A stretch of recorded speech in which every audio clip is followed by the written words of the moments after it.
Good afternoon and welcome, everybody. This would be the Jeff Cameron Show right here on 97.9 ESPN Radio. Good to be with you. I'm Jeff, that's Tom. We're online, ESPNTallahassee.com. That's where you go to listen live via the streaming free, always.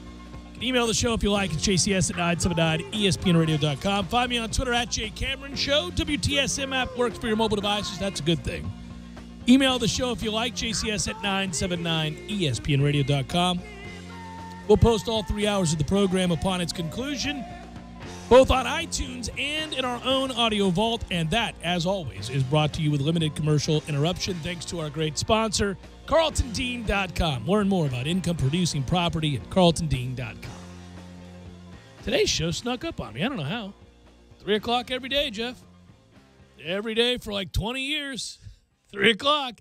I was just now reading something on my computer and kind of compiling various elements for the show. And I looked at the clock, and right as you hit the button for the music, and I went, whoa, we're starting. Well, I could tell you, if you're looking for content, buddy, you should just listen to that Sports Center. How many big stories are going on around the world of sports today? Did Lee talk about a wild card entry to Wimbledon getting hurt? Yes. And that was in the Sports Center? Yeah. The local Sports Center? And then the racket company head dropping one of their, people because apparently there was a tirade in Wimbledon. So this mid-level, low-level player lost his sponsorship. That, too, was part of Sports Center? How about Tom Brady's book being released in September? It's going to be The Athlete's Bible. Dwayne Bacon just signed a 2-year guaranteed contract because he has lightened the world on fire in the Summer League, and it kind of pisses me off.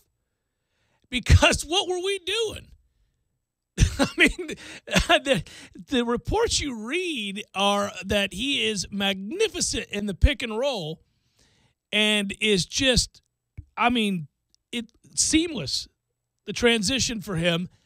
And then you read his quote, and he goes, we didn't do a lot of pick and roll at Florida State, and that's the best element of my game. I'm really looking for What would you say? All right. You do here. Yeah. No, in all honesty, bravo, Dwayne Bacon. Congratulations. That's good news, and it is, because when you go where he did in the draft, the money's not guaranteed unless you sign a 2-year guaranteed contract like he did now, because they see real promise in a guy selected in, the 40s? Nicely done. Good. Just has me raising an eyebrow a little bit. Just, really? So we never did any of the things that you really do really well. Yeah, when we didn't identify those things? Wojnarowski takes the time to tweet about how you're a diamond in the rough. That means that some executive has reached out to him and said to him, well, we might have something here. Now, that also could be a July tweet for the NBA business, and you never hear from him again in any consequential way in the NBA. Who knows? It's hard to know in Summer League basketball. I know Jonathan Isaac, his first game for the Magic, I think he went 15-13 or 15-12. So Summer League, T.O. and Tony Gonzalez have played the Summer League. We'll probably need to pump the brakes a little bit. That's a good way to throw that out there, yes. But still, it's all right. We'll see. 2 fingers to my eyes, 2 fingers back to you for the wrong reasons, I think, in that we watched that career blossom. And I am happy for him, though, to get the money, because that's what wasn't guaranteed, given that he fell where he did. And, nobody questioned the body type and the overall athleticism and certain elements of his game that we thought translated. There were a whole lot of others that we never really saw develop here, and things that we weren't real sure were going to translate for his shot, for one. Well, if he's playing pick and roll, in theory, that works. I don't know if he can handle the rigors of an NBA schedule, doing that for, 25, 30 minutes a night. But, hell, man, if he improves, that's great. We just correctly noted at the day of the draft and leading up to the draft, there are a lot of holes in his game. Oh, tons. That's why he went where he went. You like his jump shot? You like his defensive attitude? You like his ability to rebound? You like his ability to go left with the ball in his hand? Yeah, none of those things were things that we would have trumpeted as something that's going to work for him at the next level, unless they improved greatly, which was possible. It's happened very quickly. Well, I just didn't see that one coming, I guess, man. It's a bit odd. Hey, you know what? We weren't wrong yesterday. We were all in on football for 3 hours, and I think it was just a big welcome back. Good to be back. Thanks for listening. And, oh, by the way, I've got some thoughts on football.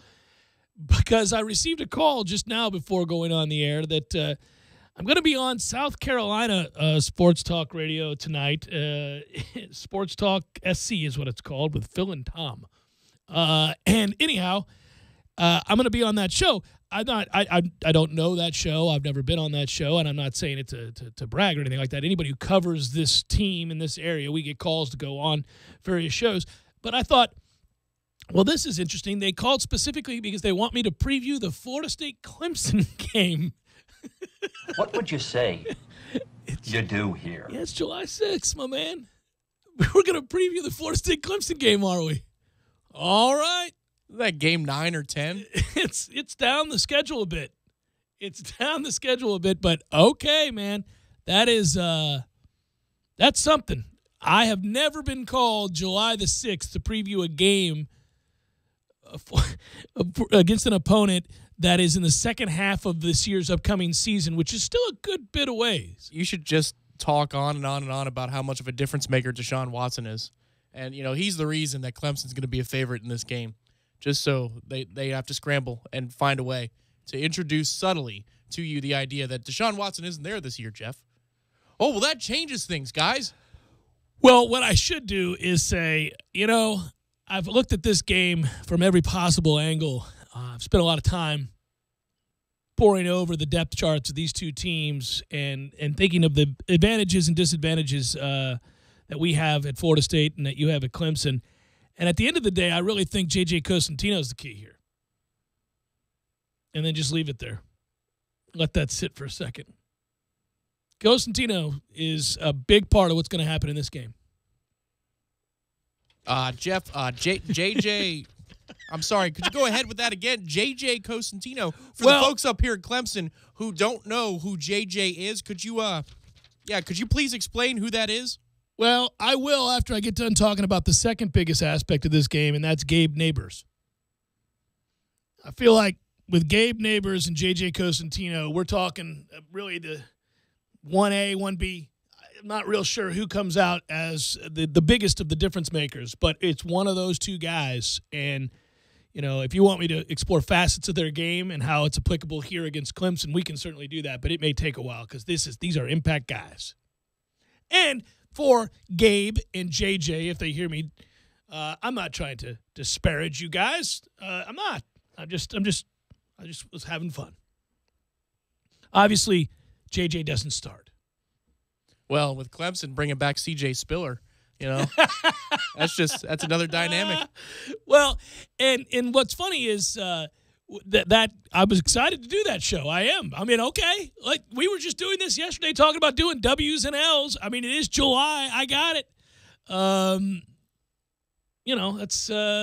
That's I'm fine with that. I would suggest that when you go through the schedule as we did yesterday, you and I are going to probably have the exact same projections that we did in June, don't you? And that is, we lose to Alabama, and then you have us winning every other game? Probably. And doesn't that seem completely... People did respond. People did respond to us talking yesterday, and we didn't do W's and L's yesterday, but people were like, yeah, let's do it, yeah. Well... People love the hell out of W's and L's, which is crazy. Yes, they do. I mean, it's fun. We have fun with it. Place your business here. W's and L's. Sponsorable, sellable segment? Yeah.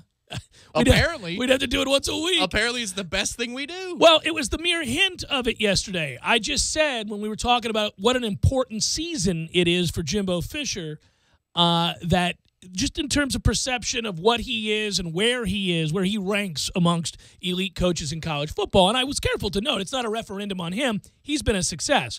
Florida State has been very successful under his guidance, returns among the nation's best, and obviously has owned their rivals, won a national title, etc.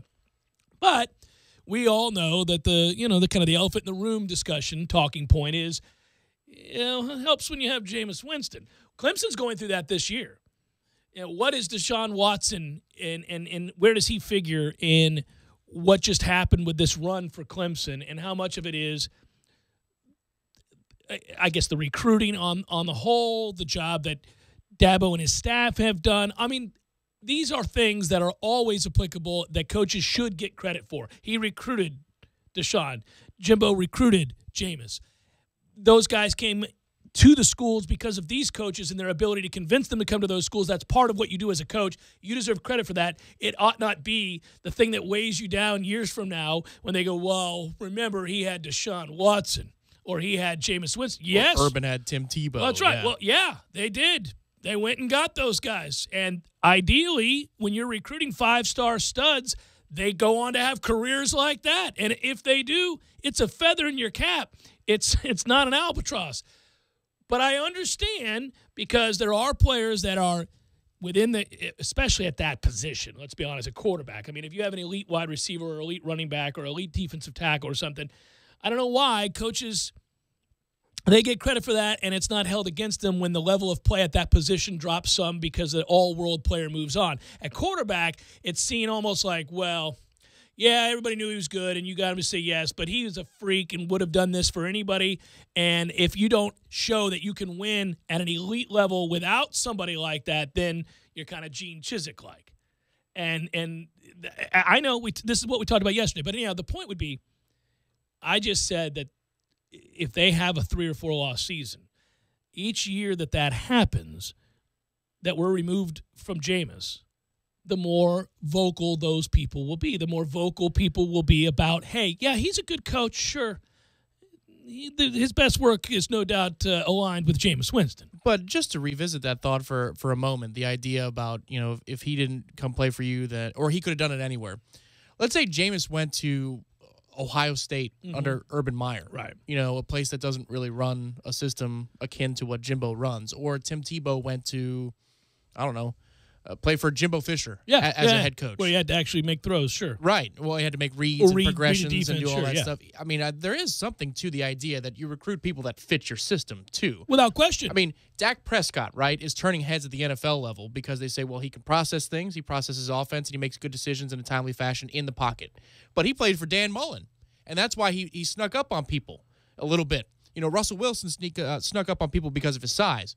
But Prescott snuck up on people because of the stigma of the offense. That's correct. Yes. Now, if he went and played, I mean, what would that kid have been in Jimbo's offense? Just to, have fun for a moment. Well, apparently he would have been fine. Probably he would have been better off from a win-loss standpoint. He probably would have been a Heisman candidate because, his skill set matched a different coaching style.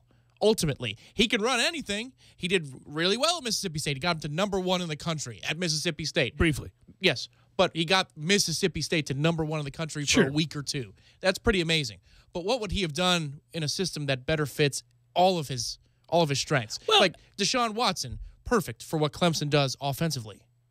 Yes, an elite college quarterback, and I wonder about the transition. It's why we had the talking points that we did going into the draft, where people would say, well, he's just knocking him because he's a Clemson guy. I loved him in college. I said he was the best player in the country, and that as long as he was there, we had problems. We saw that. We identified that in the game that we won against them, rather improbably here. I mean, I turned to you in the press box. I remember our conversation, vividly. We were sitting there going, well, this is going to be a problem. This guy's different. I mean, those guys when you see him, you're like, this is different. He's elite. But that doesn't mean it's going to translate, especially because if you don't see them running a pro offense, and he's not your prototypical in terms of size and arm strength and all of the accuracy and all of that at the NFL. So I have questions. Doesn't mean he can't, but we have questions. Yeah, you're right. Absolutely. I guess what I'm getting at is you recruit a guy who might be a freak, but he's a freak that plays in your system perfectly. Mm-hmm. Like, if you want to be a big bruising running back, you might not necessarily want to come to Florida State because we're not going to run the ball 30 times a game and play ground and pound offense. You might want to go to LSU. Maybe LSU is better for Leonard Fournette than going to a place like Oregon. You know what I'm saying? Sure. All I'm saying is the coach gets credit for that in a way. Well, they can diagnose a player who fits what they do. Listen, Gene Chizik gets credit too. I mean, they won a national championship. Sure, we know what happened after Cam left, and we know that by and large that title can't happen if it's not for an otherworldly player taking the team on his back and doing what he did. And so we're not inclined to give Gene Chizik the kind of credit some coaches get as strategic masters of the game that find a way to outfox and outwit their opponents. Sure, I got that. I mean, Vince Young at Texas falls into that category too because Mac Brown, he of the two Big 12 title Mac Brown family, didn't show previous and post that he could win a national championship, although they had successes, obviously. No, but all coaches deserve the credit of finding those guys and getting them to their school, however it happens. I mean, sometimes it's just very fortunate. Obviously, Cam was at Florida, and thank goodness he fell out of favor there. 100%, I agree. I guess, again, just the nuance here, look at the recruit before, the super recruit before Jameis, E.J. Manuel, right? He wasn't a perfect fit here. It was a bit of a square peg, round hole deal, even though it was him and Terrell Pryor. They were 1-2, 2-1, depending upon what recruiting service you looked at. He didn't work in Jimbo's system the way that we had all hoped he would work in Jimbo's system. So it's not just about finding a freak athlete or a top-level recruit. It's about finding one of those guys that fits what you do, that can run what you want to run at the highest level. Yeah, and so what you would do then in that situation, if when people get into these discussions about what kind of credit coaches deserve and when you should start the second guess based on, okay, well, they had a super freak Heisman Trophy winner. He won. Of course he did. But without that, they lose games they shouldn't. That's fair too.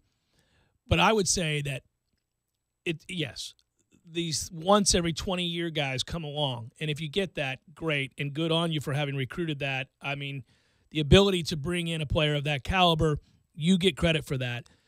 But identifying players that are more in line with those kinds of guys, both physically and then also, moreover, emotionally and mentally, that can get what your style of coaching, not just the offense, but Jimbo coaches hard. And you have to be able to take criticism and to feel the weight of pressure from your head coach, who's also, in this case, at Florida State, a former quarterback himself, the OC, and the head coach.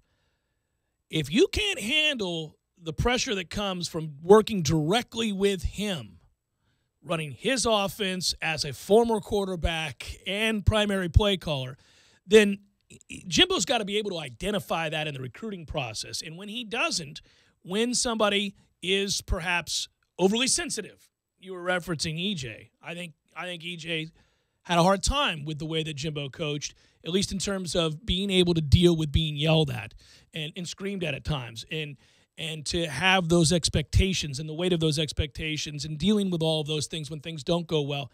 Jimbo's matured a lot since then. I think EJ kind of was the catalyst for him as a head coach to take another big step forward in figuring out personality types and who can handle it and who can't, and when to put your arm around somebody and when to yell.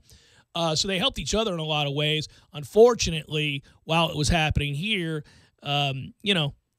at times they had some real problems communicating, and we didn't get the most out of EJ. But that would be a criticism of a coach in the recruiting process. If you're going to get credit for bringing in a Jameis and identifying and doing all those things, you also get criticized for not recognizing that marriage probably won't work, that player is too sensitive for you. Yeah, that's what I'm saying here is, he got here, Ponder was here, but he diagnosed Ponder as the right guy who can run my system. He's also a really good athlete.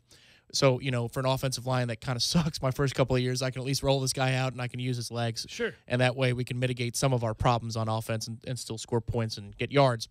But DeAndre, for example, I think is somebody that, okay, he's not a 5-star blue chip top 2 quarterback in the recruiting class, but from a personality standpoint, I mean, he matches perfectly. He takes hard coaching well. He's a no-nonsense player. He's not as fiery as his head coach is on a game day, and he says he's working on the leadership tools moving forward to see if he can become more vocal. But that's a person who can take Jimbo Fisher's style perfectly. And that's, to me, it's about finding the marriage. Like in the NFL, in the draft, we talk about who is the lowest risk with the highest ceiling at the same time, and there is your first-round pick. Yeah, there's your guy. With Jimbo is how much talent can I get out of a guy that works with me perfectly and can run the offense the way I want to run the offense.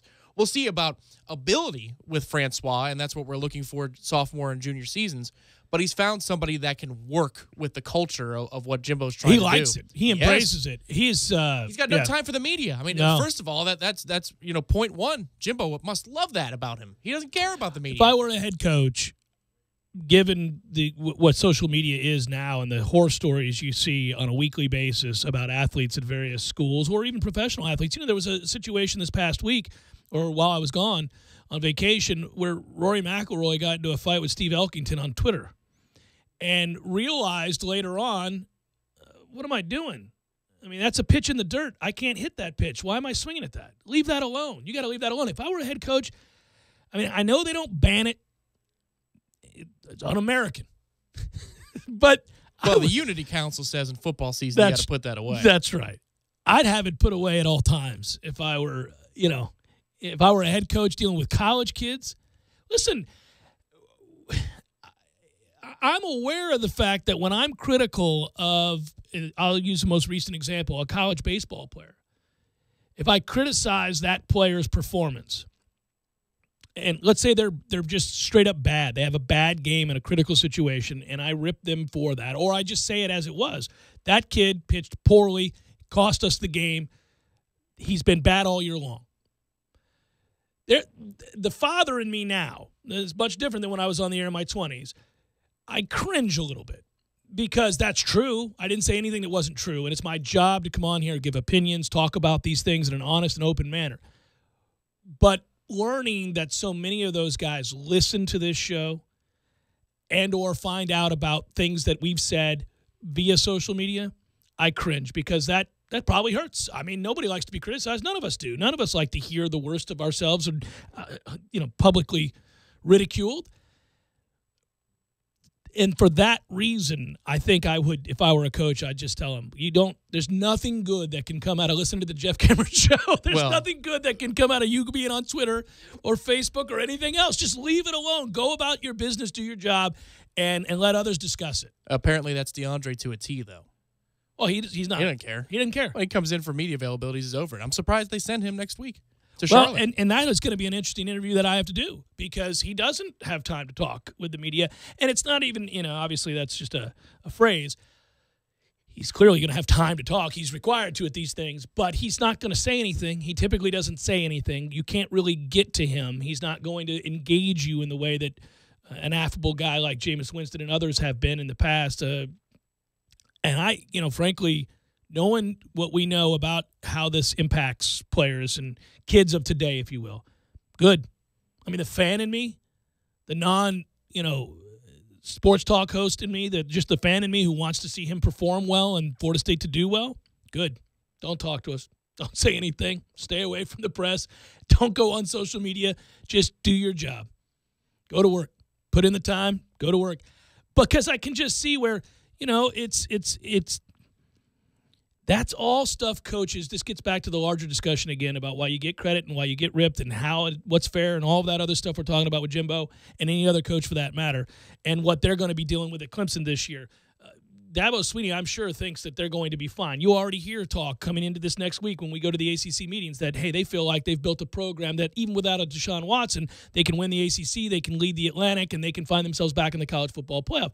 I'm sure they believe that. The rest of us are going, life without an all-world quarterback, that evens the playing field in a second. Yeah. Social media ain't helping. Bit of a drop-off there, yeah. Slight. Jeff Cameron Show, 97.9 ESPN Radio.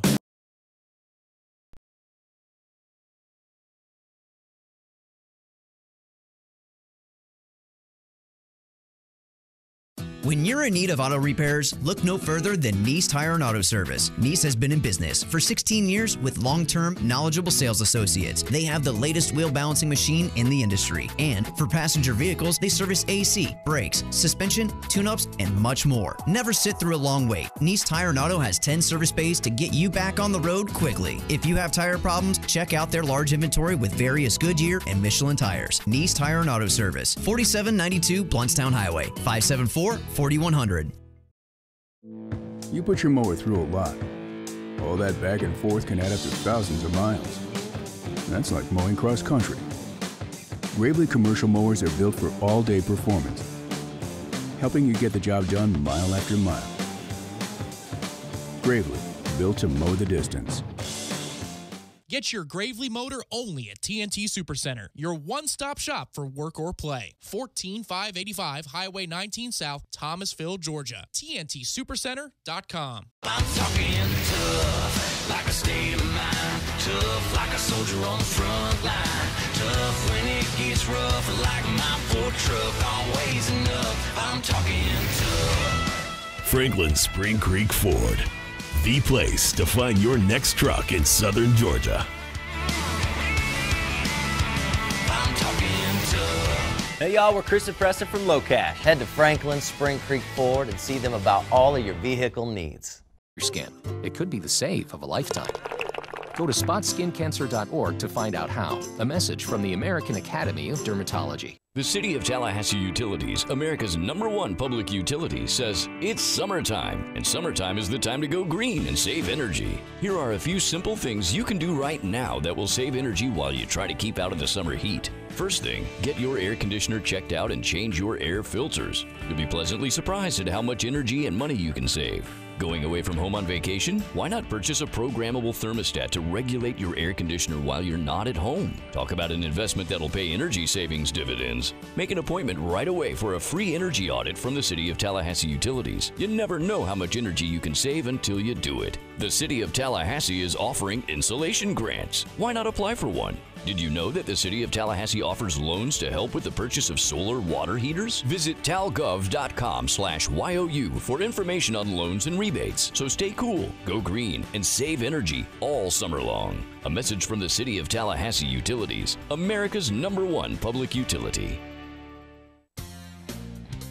Go check out the brand new and recently remodeled Canal Street Crepe Company on Monroe, formerly known as Crepefine. Locally owned with Cru de Gras and open daily for breakfast at 7 a.m. all the way until 8 p.m., they proudly serve Lucky Goat coffee, along with espresso, cappuccinos, lattes, and more. Why not choose healthy breakfast, lunch, and dinner made just for you? Canal Street Crepe has just added soups, plus grab-and-go mason jar salads, along with a full line of Zapp's chips. Catering is available. Canal Street Crepe Company, 1304 North Monroe Street, or call them at 222-0378.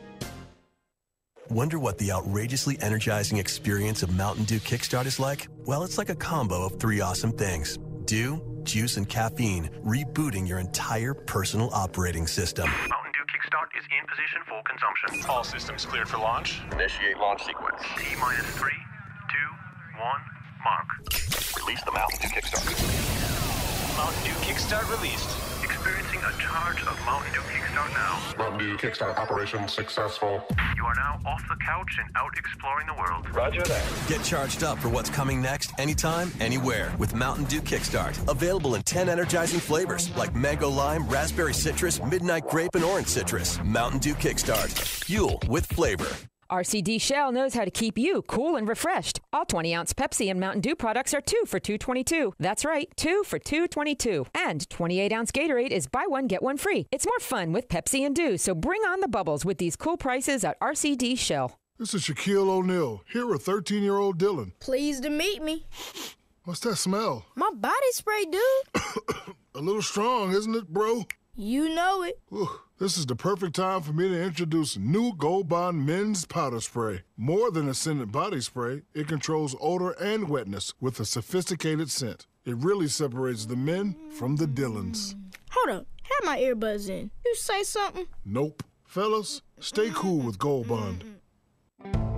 Be the host with the most and get the most savings at the Home Depot's Red, White, and Blue Savings Event with up to 40% off appliance special buys.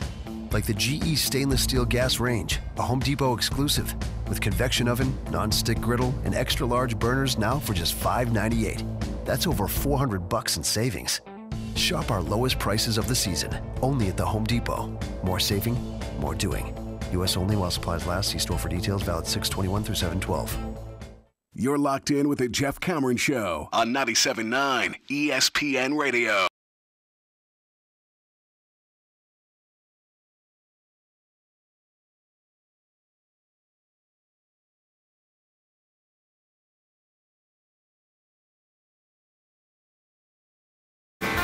Jeff Cameron Show, 97.9 ESPN Radio. Clicking sounds in my ear. Damn it, man. They're persisting? We'll see. I just wiggled the wire. Those cans on your ears have taken you That's a long not a way. euphemism. You've had those since 12, I think. Yeah, you know, I have a special relationship with my headphones. Your cans. My cans are special to me. They're even wearing away over here on the left side, on this side, and this side's now clicking. I don't know. It may be the end for these cans. I just thought of planes, trains, and automobiles. Yeah, exactly. Yep. It was either that or there's something about Mary. Right. You know? Yeah. Good luck when the 6-minute abs guy comes out. No. 7, man. 7's the number. At Jake Cameron Show, at _Tom Lang. The kids ain't playing hard for free anymore. Hashtag a-hole. That's from Jimmy. He's talking about my Dwayne Bacon conversation there at the start of the show. Hashtag a-hole. Which was that, man, he's playing all right. Playing pretty well. We're all kind of like, I was curious. No, at the same time, these numbers would suggest that if he still can't hit a three-point shot, 26 of 57 inside the arc. But when you look at some of the other numbers, by the way, how about this? 19 of 19 from the free throw line for Dwayne Bacon so far. Yeah? Okay. He shot 75% from the stripe this past year. I mean, we'll see. Isaac played hard for free. Right, and back to Jimmy's point there, I maybe, man, there are some guys like that, but I really believe if you're a competitor and you care about winning and being great just to be great, I'm not saying you ought not get paid. That's a larger discussion, something different. I think you get into games, you play hard. I don't know how you couldn't. I also think, revisiting that season for just a moment, if you went to the Donald L. Tucker Civic Center at any point during the season, a loss. You did not see a loss one time. No. It's one not to suggest they didn't get anything out of them. They made the tournament. They got to the second round of the tournament. They won every single game they played at home. Sure. And they had a run for the ages to start that ACC play that really I don't know how you could ever match that. I mean, that was remarkable and will stay with me for a very long time. So I wasn't suggesting they didn't get anything out of their time with Dwayne Bacon, but if he's going to impact the league almost immediately and you have coaches in that league going, well, we've got something here we didn't suspect, it just means that perhaps we didn't get everything out of him that we could have. Well, and those games that you could have caught this season at the Civic Center are one or a few of any number of great events that you can catch at the Civic Center. And that's a great thing, I like the way isn't it? you're thinking, sir. There's a great event coming right around the corner, and it's your chance to win. Let's do the cue, baby. Fire it up. I've waited so long to tell you to your face that I hate your stinking guts. You are the most disgusting, vile son of a I've ever seen in my life. Who is it? Let us know for a pair of tickets because wrestling, as you can hear there, is coming to the Civic Center indeed, and it's right around the corner. What is it, 10 days from now? 9 days That's from right. now? Oh, Sunday, July 16th. 523-3776. Make it happen, caller 2. Caller 2, can you name it? Who? Well, I guess I don't want to give it away, but if you know the audio clip. Hey, man, who could it be? You want to play it again? Do it. I've waited so long to tell you to your face that I hate your stinking guts. You are the most disgusting, vile son of a I've ever seen in my life. Somebody will get that pretty quickly, I would think. Caller 2 wins a pair of tickets to wrestling WWE at the Civic Center on the 16th of July. Look forward to it. And by the way, your chance to win more tickets for that event will happen throughout the rest of this week and all of next week as well. So good times. And we'll do another one in the 5 o'clock hour to make up for the fact that yesterday your host blew it. We were supposed to do one yesterday. I didn't do it. I'm a jerk. We'll do 2 today. That's the first. The next one is in the 5 o'clock hour. You want to take your kids to wrestling? Maybe you want to go to wrestling. Whatever it is, your chance is coming up in the 5 o'clock hour. And also the phones are ringing right now, so I suppose you could give it a go if you know who that audio clip is. Man, if I was in the country, I would be going for sure. Well, I was trying to keep it a secret from my kids because they love it. And but then they were watching Monday Night whatever. Is it Raw? Raw, yeah. They were watching Monday Night Raw the other night. And, well, they watch it the next day because it's on too late for them, so they record it and then they watch. And I'm walking into the kitchen yesterday or day before, and Bryce goes, Dad, come here. He's freaking out. I go in there. I go, what? He's paused it. They're coming to Tallahassee. We got to get tickets. They say they've got tickets left. And I've, of course, already got tickets. And I'm like, no, are you sure? I played dumb. Are you sure it's right there, Dad. I saved it. Look, they're coming to Tallahassee. You said we'd go if they ever came to Tallahassee. So I'll be at the ACC meetings, and then I'll be racing back here to buddy. go to wrestling. That's a 1-2 combo. You talk about the South, stereotypical things, college football and wrestling. Nothing wrong with more college football talk, and we'll do it next. Jeff Cameron Show, 97.9 ESPN Radio.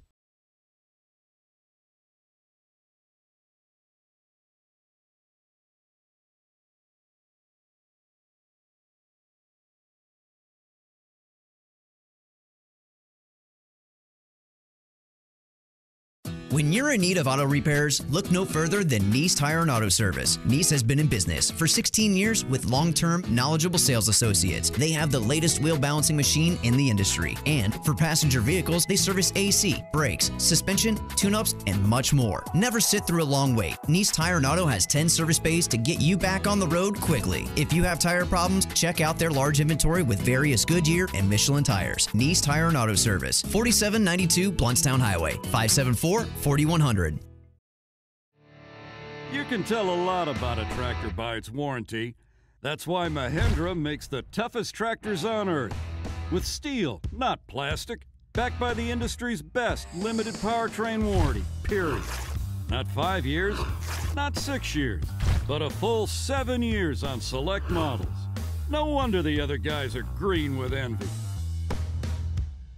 No money down, 0% interest, and no payments until July. Available at TNT Supercenter. I'm talking tough, like a state of mind. Tough, like a soldier on the front line. Tough when it gets rough, like my Ford truck. Always enough, I'm talking tough. Franklin Spring Creek Ford, the place to find your next truck in southern Georgia. I'm talking tough. Hey y'all, we're Chris and Preston from Low Cash. Head to Franklin Spring Creek Ford and see them about all of your vehicle needs. Savings at the Home Depot's Red, White, and Blue Savings Event with up to 40% off appliance special buys. Like the GE stainless steel gas range, a Home Depot exclusive, with convection oven, non-stick griddle, and extra large burners now for just $598. That's over $400 in savings. Shop our lowest prices of the season, only at the Home Depot. More saving, more doing. U.S. only while supplies last. See store for details. Valid 6/21 through 7/12. Miller's Tree Service, we go out on a limb for you. Hey, this is Clay Culpepper with Miller's Tree Service. Summertime is here and storm season is right around the corner. We offer free consultations with a certified arborist where we meet with you and advise you on which trees are healthy, diseased, dead, or ones that may need trimming or even removal. Miller's Tree Service, we go out on a limb for you. Give us a call at 894-TREE. Parker Brothers Roofing says don't play games with your roof. Protect your home and your family. The Parker Brothers tell you the truth. We'll fix your roof, 'cause it's what we do. With quality, integrity, and pride. Parker Brothers Roofing, professional every time. Stay safe and dry inside. Hey, I'm Travis with Parker Brothers Roofing. Some roofers are like a bad boyfriend. They make lots of promises, but in reality, they're just cheap. They don't own up to their mistakes, and they leave you with a lot of regret. Parker Brothers Roofing stands behind every installation, and if a mistake is made, we own it and fix it. Our customers never have to worry about being left behind for the next job. At Parker Brothers, it's quality that builds our quantity. Call us at 656-8112. Parker Brothers Roofing, professional every time. Stay safe and dry inside. License number CCC 049350.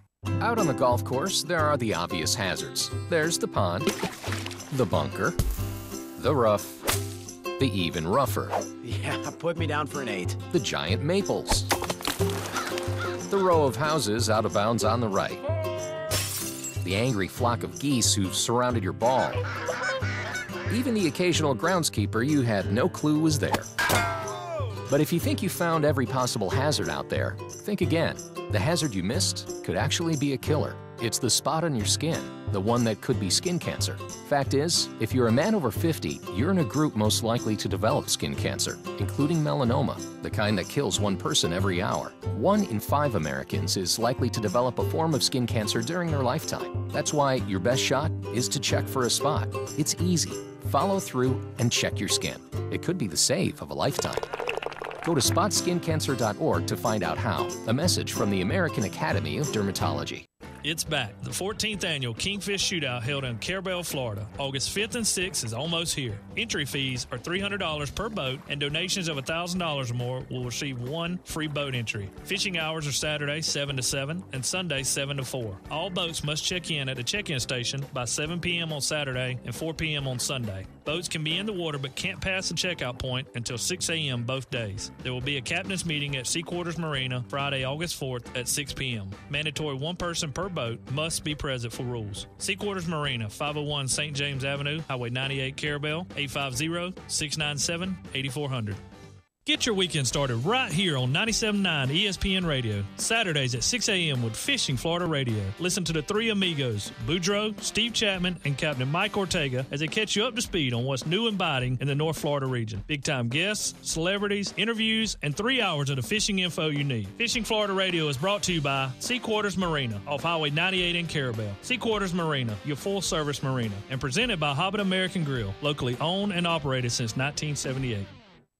Live from the Dale Earnhardt Jr. Buick GMC Cadillac Studios in the capital city of Tallahassee, this is the Jeff Cameron Show on 97.9 ESPN Radio.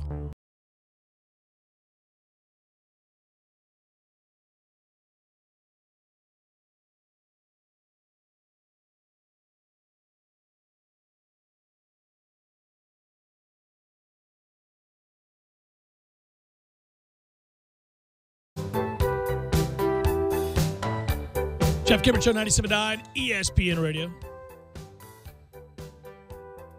Well, that's just pleasant, man. You just keep listening. Well, I'm a Talking Heads guy, so that helps, but don't you just want to chill out now? I just think of Wall Street. Oh, I haven't seen that movie in ages. I bet it doesn't age well. Yeah. No, it doesn't. I saw it about 2 months ago. I bet and it I'm doesn't trying to age think, well. Yeah.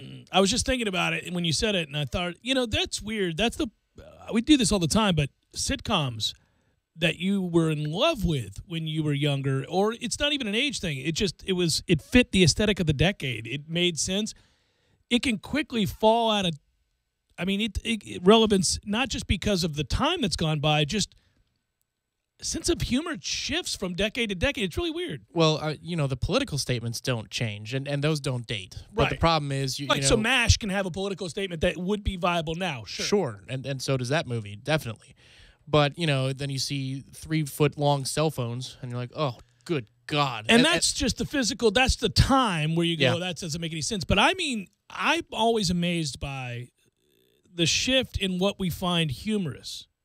Like, you have a sense of humor, I have a sense of humor. We happen to share some similar sensibilities within that sense of humor. We tend to like absurdism and over the top and all that stuff, and the more outlandish, the better. And to make fun of something by embracing and being it, right? But I watch Cheers now.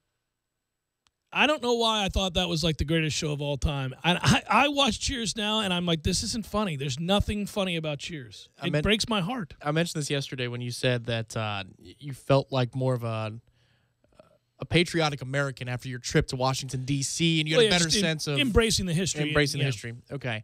And I made the quip that I'd watch The Patriot this weekend. And so therefore, that doesn't I'm on age well at all. No, it doesn't. When I watched it's terrible. Yes. I didn't realize how terrible it is. It sucks. It's bad. Well, I'll tell you something. The dialogue, the acting, everything. It's bad. a cliche factory. Yeah, it's the dumb. editing, it's dumb. Woo. There's a lot of things about it suck. Oh man, I know. I did see that rather recently. I went, man, this doesn't age well at all. This is awful. I'll tell you something else. I don't want to do this because we're going to break hearts. There's going to be, no, don't say that, Cameron. That's just not true. Where are you going? Well, there was a movie I told you recently that we both have quoted in the years that I've known you or made reference to as something we once enjoyed. And it came up, I couldn't sleep the other night. And, this is like a month ago. I say the other night. I was laying in bed, and I just started watching it. I was like, all right, well, I'll watch it. This is a good movie. When you're 46, it may as well be the other night. And so as I'm watching it, early on in the it's another Mel Gibson movie. Early on in the process, Oh, yeah. I'm watching it and I'm going, I don't remember that scene being so bad. Messy. And Is it that movie? It's not Braveheart, Okay. no. Although I have a bad feeling that if I go back and watch that, same thing. But I'm watching and I'm going, all right, this is not very good. And then by the time we got halfway through it, I was like, this is ridiculous. This is a cliche machine. The acting's bad. The shot, everything about it is bad.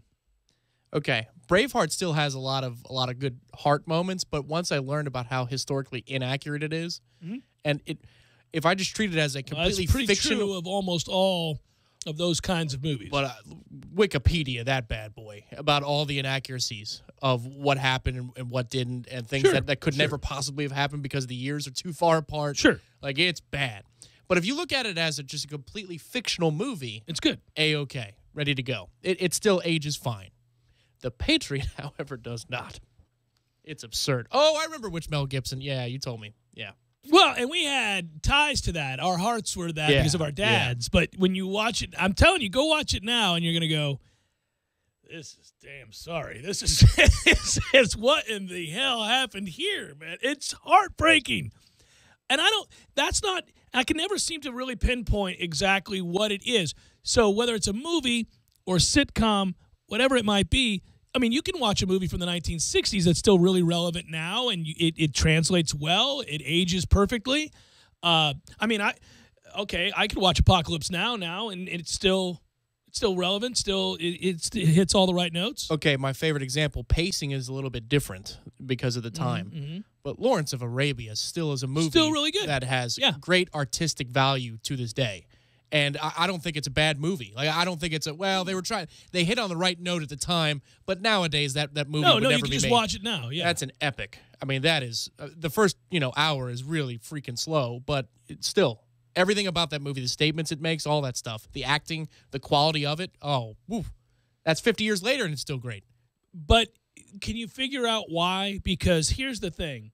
A lot of actors acted on film back then the way that a theater actor would act, because they're projecting even though they're on camera. They're playing to the back of the room even though they don't have to, because that's how they grew up. That's how they learned how to act. And when you watch old movies, the actors are acting as if they're in a theater, and often it ruins it for me as somebody who grew up watching film. You're like, well, this is cheesy. Stop that. You don't have to do that. You're doing all the things they teach you to do when you're in a theater class. It's not necessary. The camera's 5 feet from your face. They have microphones. You don't have to do that. You don't have to over-enunciate. You don't have to do these things. My guess would be, and there is a little bit of that. But, why does that work for some movies? I think they knew when they were filming that particular movie that it was going to be an epic film. And so, I think the approach was to make it an epic film and not the stage brought to the silver screen. Yeah, because that's the other reason I can't watch musicals on screen.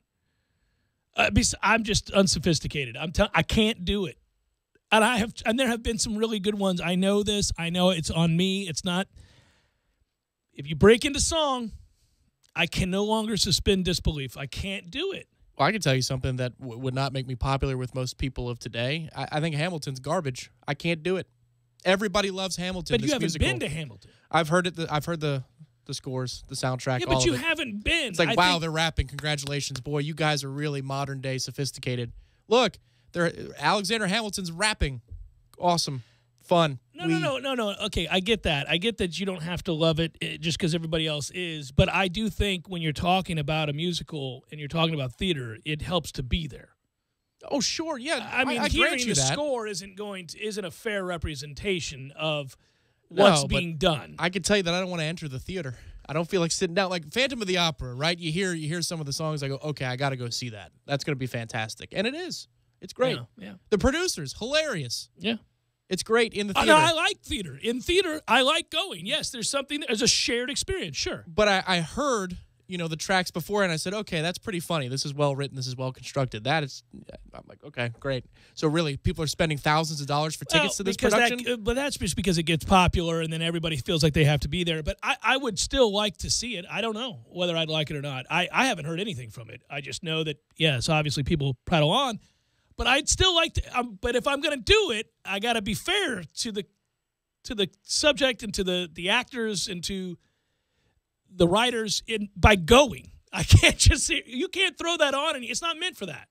Like driving down the road, it's not really meant for that, right? Yeah, that's correct. It just doesn't. It just doesn't work. I can just tell you, like, no, Jeff, you want to say, Like, Jeff, you hate it. No, you'd hear it. And you go, oh, what is this garbage? and I'd be like, thank you. Well, stand with me. We'll see. We'll see. Against the masses on this one. I'm just laughing because I can see your face. It's the best. You're like, no. Sure, Jeff, that's all true. Yeah, that's all fine. That's all. That's good. well and good. No, I'm just telling you. It angers you. It angers me that you're being open-minded about it. Well, trust me, you wouldn't like it. Okay, Trust me. Well, I will trust you because we have very similar tastes about most things. Not all, but most. I'll trust you. But now what's going to happen is 3 years after the craze dies down, I'm going to go to Hamilton because it'll only be like $50. And I'll go to Hamilton and I'll be like, Tom's crazy. This is magnificent.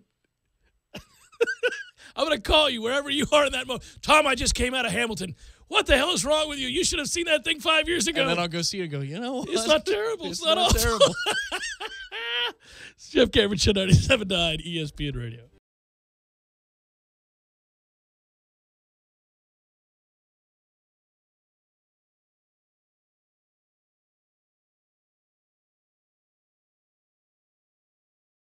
When you're in need of auto repairs, look no further than Nice Tire and Auto Service. Nice has been in business for 16 years with long-term, knowledgeable sales associates. They have the latest wheel balancing machine in the industry. And for passenger vehicles, they service AC, brakes, suspension, tune-ups, and much more. Never sit through a long wait. Nice Tire and Auto has 10 service bays to get you back on the road quickly. If you have tire problems, check out their large inventory with various Goodyear and Michelin tires. Nice Tire and Auto Service, 4792 Bluntstown Highway, 574-4100.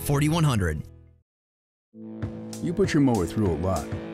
All that back and forth can add up to thousands of miles. That's like mowing cross country. Gravely commercial mowers are built for all-day performance, helping you get the job done mile after mile. Gravely, built to mow the distance. Get your Gravely motor only at TNT Supercenter, your one-stop shop for work or play. 14585 Highway 19 South, Thomasville, Georgia. TNTSupercenter.com. I'm talking tough, like a state of mind. Tough, like a soldier on the front line. Tough when it gets rough, like my Ford truck, always enough. I'm talking tough. Franklin Spring Creek Ford, the place to find your next truck in southern Georgia. I'm talking tough. Hey y'all, we're Chris and Preston from Low Cash. Head to Franklin Spring Creek Ford and see them about all of your vehicle needs. Hotels, rental cars, even complete travel packages. So don't book your tickets until you call us first for the absolute cheapest prices on U.S. and international airline tickets and hotels. Call right now for prices so low they can't be published. Travel experts are here 24/7 to help. 800-298-5783. 800-298-5783. 800-298-5783. 800-298-5783. The City of Tallahassee Utilities, America's #1 public utility, says it's summertime, and summertime is the time to go green and save energy. Here are a few simple things you can do right now that will save energy while you try to keep out of the summer heat. First thing, get your air conditioner checked out and change your air filters. You'll be pleasantly surprised at how much energy and money you can save. Going away from home on vacation? Why not purchase a programmable thermostat to regulate your air conditioner while you're not at home? Talk about an investment that'll pay energy savings dividends. Make an appointment right away for a free energy audit from the City of Tallahassee Utilities. You never know how much energy you can save until you do it. The City of Tallahassee is offering insulation grants. Why not apply for one? Did you know that the City of Tallahassee offers loans to help with the purchase of solar water heaters? Visit talgov.com/YOU for information on loans and rebates. So stay cool, go green, and save energy all summer long. A message from the City of Tallahassee Utilities, America's #1 public utility. You know why we love the country music community? Their passion for hometowns. Because at Country Inns and Suites, at home is how we want every guest to feel. That's why we offer complimentary comforts, such as hot breakfast every morning, a Wi-Fi connection, and coffee around the clock. Plus, our spacious rooms are the perfect place to relax and unwind. Our home is always open to you and your family. Book your next stay at countryinns.com. O'Reilly. Keep your windows clean and see clearer with Gunk Glass Cleaner. Right now at O'Reilly Auto Parts, buy one bottle of Gunk Glass Cleaner and get one free. Gunk's high-performance ingredients clean glass and hard surfaces without leaving a film or residue. Gunk Glass Cleaner, buy one, get one free at O'Reilly Auto Parts. Better parts, better prices every day. Restrictions apply. See store for details. O'Reilly Auto Parts. Hey, Wally Woodham here. In 1974, I set the national high school passing record at Leon High with 3,560 yards. Jimmy Jordan here. Wally, I broke your passing record at Leon the very next year. Well, Jimmy, in our 3 years together at FSU, I threw for 22 touchdown passes. Wally, that's pretty good, but I had 39. Well, Jimmy, look at the deal I got at AAA Transmission. That's a pretty good deal, Wally. At least your car's a winner. Don't put off your auto repairs. Stop in at AAA Transmission and ask for owner Tim Pridgeon, servicing Tallahassee for over 30 years. AAA Transmission, 1023 North Monroe Street, or call them at 222-2532. Hi, Chris Kraft for Kraft Nissan in Tallahassee. Thank you for last month and getting us to our quarterly sales objective. But just when you thought it was over, Nissan Corporate has come back to say we're carrying all incentives over again through July 17th. These incentives are crazy big. $3,000 off MSRP on all, not one or some, but all Versa sedans and Notes, Sentras and Frontiers. $4,000 off on all Rogues. $5,000 off MSRP on all Muranos. $6,000 off all Altimas, from the S model to the SL model. All, and $7,000 off MSRP on all Maximas. Seriously, at Kraft Nissan, we have people that come in looking for a used vehicle and switch to a new Nissan for less money per month because of the huge discounts and 0% interest for 72 months. At Kraft Nissan, we're not kidding. You owe it to yourself to just come in and try us on. I promise you, you won't be disappointed, and you will go home in a new Nissan at an unbelievable price and a low payment. Kraft Nissan on Mahan Drive between Academy Sports and Costco. We have over 400 new Nissans in stock. Broadcasting live from the Dale Earnhardt Jr. Buick GMC Cadillac Studios. This is 97.9 ESPN Radio, WTSM, Woodville, Thomasville, Tallahassee. Tallahassee Sports Center. I'm Lee Gordon. No news is good news from around our area, but a lot of news being made overseas. American wildcard entry Bethany Mattek-Sands injured her right knee at Wimbledon and had to retire from her second-round match. On the men's side, the big guy, John Isner, lost in 5 sets in the second round. Well, if you haven't seen the outburst from Bernard Tomic, you may want to check it out. He's been dropped by racket sponsor Head just hours after he was fined for that unsportsmanlike conduct following his first-round exit at Wimbledon. Some baseball news. Terry Francona will miss some more time after he was hospitalized for chest pains, among other things. The Indians manager is now up in the air as to whether he can even manage the All-Star game in Miami next week. And you've been waiting for the Tom Brady book for your entire life. Well, now you have it. The TB12 Method, How to Achieve a Lifetime of Sustained Peak Performance, comes out in September. The publisher bills it as the Athlete's Bible.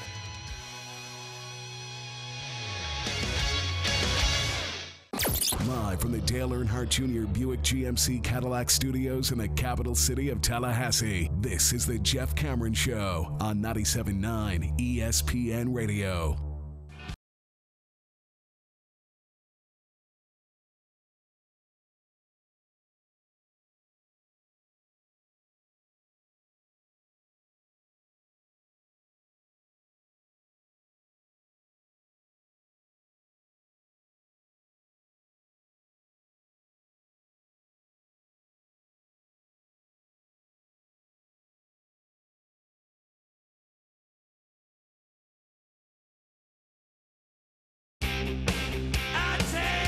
Hour number 2, Jeff Cameron Show, 97.9 ESPN Radio. Thanks for tuning to it.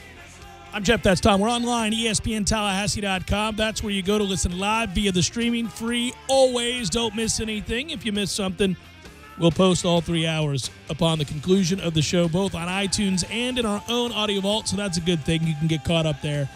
Brought to you with limited commercial interruption by our great sponsor, CarltonDean.com, and the fine folks at SVN, Southland Commercial. CarltonDean.com. Find off-market deals. You're good, man. On Twitter, at Jay Cameron Show. And WTSM app, good for your mobile devices. We're on YouTube as well, ESPN Tallahassee. Caleb actually wrote on that and said, thanks for bringing up the topic of how much the players know what is said about them on your show. That's a mixed bag, Caleb. I'll say that I've run into countless players who have no idea who I am or I have a show or have an opinion for that matter about anything. And then there are still others that probably have heard way too much of my show. That's always weird. Like maybe the Monday after the Louisville football game. Well, listen, I mean, you got to do the show. You can't, I mean, people aren't here to hear, a bunch of fence sitting and not telling the truth about what you saw or what you heard or what you think is good or bad. You have to do it. But, yeah, I mean, it's the fine line is this. It's easier to rip a pro. They're paid for their performance. They're paid to do a job. And if they do it poorly, you say, that guy stinks. He's not worth what he's being paid. He's awful. He's killing our team. You don't feel too bad about that. He's a paid professional. It comes with the territory. You're held accountable. Salary matters. All that does. I'm aware when we're ripping college athletes that they are amateurs and they're not paid for their performance. But at the same time, who are we kidding? College football is big-time business, big time. And we are going to have that larger discussion. Listen here, whatever that rogue booster is paying that kid is way, way too much money. Those handshakes are way too expensive. Yeah, those should be lighter. Here's a 20, loser. Throw less interceptions. Yeah, try not to suck this Saturday like last. Here's $5. Hit you up that Waffle House on the way home. Here's $5. Sorry, all I got are singles. Wait a minute, this is $4. I'll see you later. See ya. Maybe that becomes $10 next Saturday. Let's just see something. Hey, I got one, though, in yesterday's discussion, and I thought about this afterwards. I wonder, you and I have talked about this off the air. Cam Akers played quarterback in high school, and, I went back and looked. I know you posted on the 97.9 ESPN Radio Facebook page the Cam Akers highlights. Yeah, the high school ones. Yeah, he can throw. That's like a legitimate – yeah, he can throw. I don't know if Jimbo would do it, but you want to talk about working in a true Wildcat-esque type package for a kid that is a threat to throw the football that you have to honor. Well, you got your guy. He can do that. And remember, by the way, Chuck Fitzpatrick can throw the football. Oh, man. That was a laser last year. One of the top 5 prettiest passes from a Florida State quarterback last year. Yeah. So they got a couple of guys that can throw the rock. And we talk about, bucking trends and scouting yourself and doing things in a game like this against Alabama that, makes them play you honest and keeps them on edge and neutralizes some of their strength and speed. There's an option. I don't know if Jimbo would embrace that and do it. No, Jimbo's not the gimmicky type. He doesn't even like RPOs. But, again, just to introduce some reason to this discussion and why it might be worth his time, well, if you're too afraid of the depth chart situation at quarterback to run Francois. Well, that's what I was saying, yeah. Then here's an element. Here's an element that you can add to the offense where you can still use the numbers game to your advantage, and defenses, as you pointed out, have to honor the arm of Cam Akers. This isn't something where there's never been film. Like when Chris Thompson came out and ran the Wildcat against Clemson on the road after we lost to Oklahoma. Yeah, that didn't work out. No, it worked for like one play, and then the rest of the plays were awful. Because they knew he wasn't going to throw the ball. Right, and we turned it over to Trickett, and we almost ended up winning that game, which was crazy. Yeah. But, we forget that example in Jimbo's history where he was desperate and he turned to a desperate measure. This would be a far more logical circumstance, given that you don't have a backup quarterback situation that you like for this season. Not yet. But one thing I will say is, I'm sorry. Yes, it would be.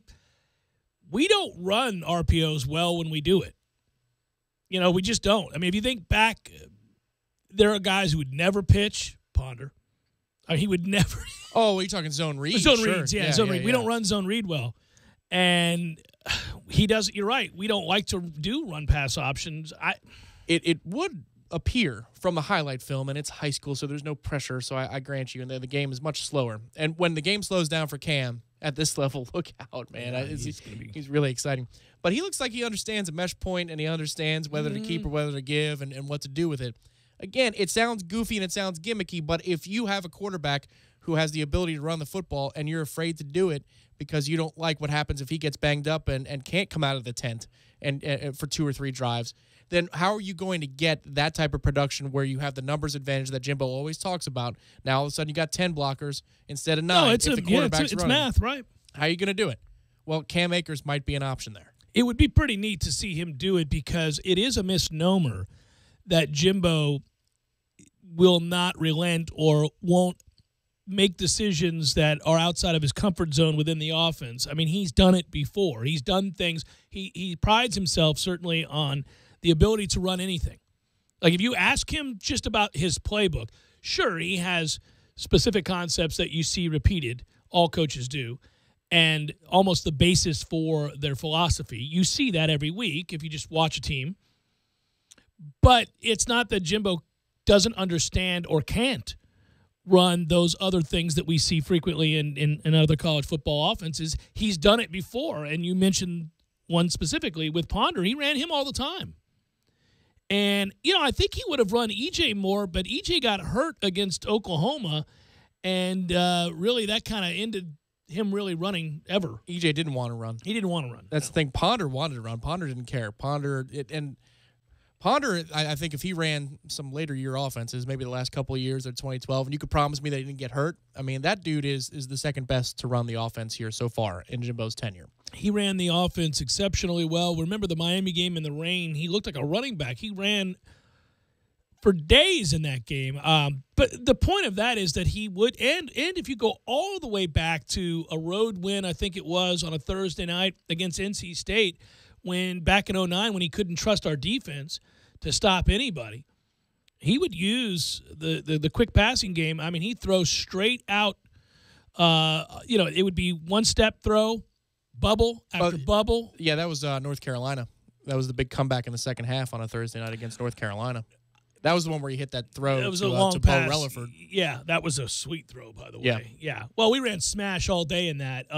Smash routes all day in that. No, but we ended up losing the NC State game. Russell Wilson came back. Remember, then Ty Jones hit Ponder as he was carrying out the fake. Yeah, that might have been 10 though. Yeah, I'm thinking of the game that we won where Reed caught like 19 balls. I think it is. It was 08. I remember because that would have been Wilson's freshman year. So that might have been it. Yeah.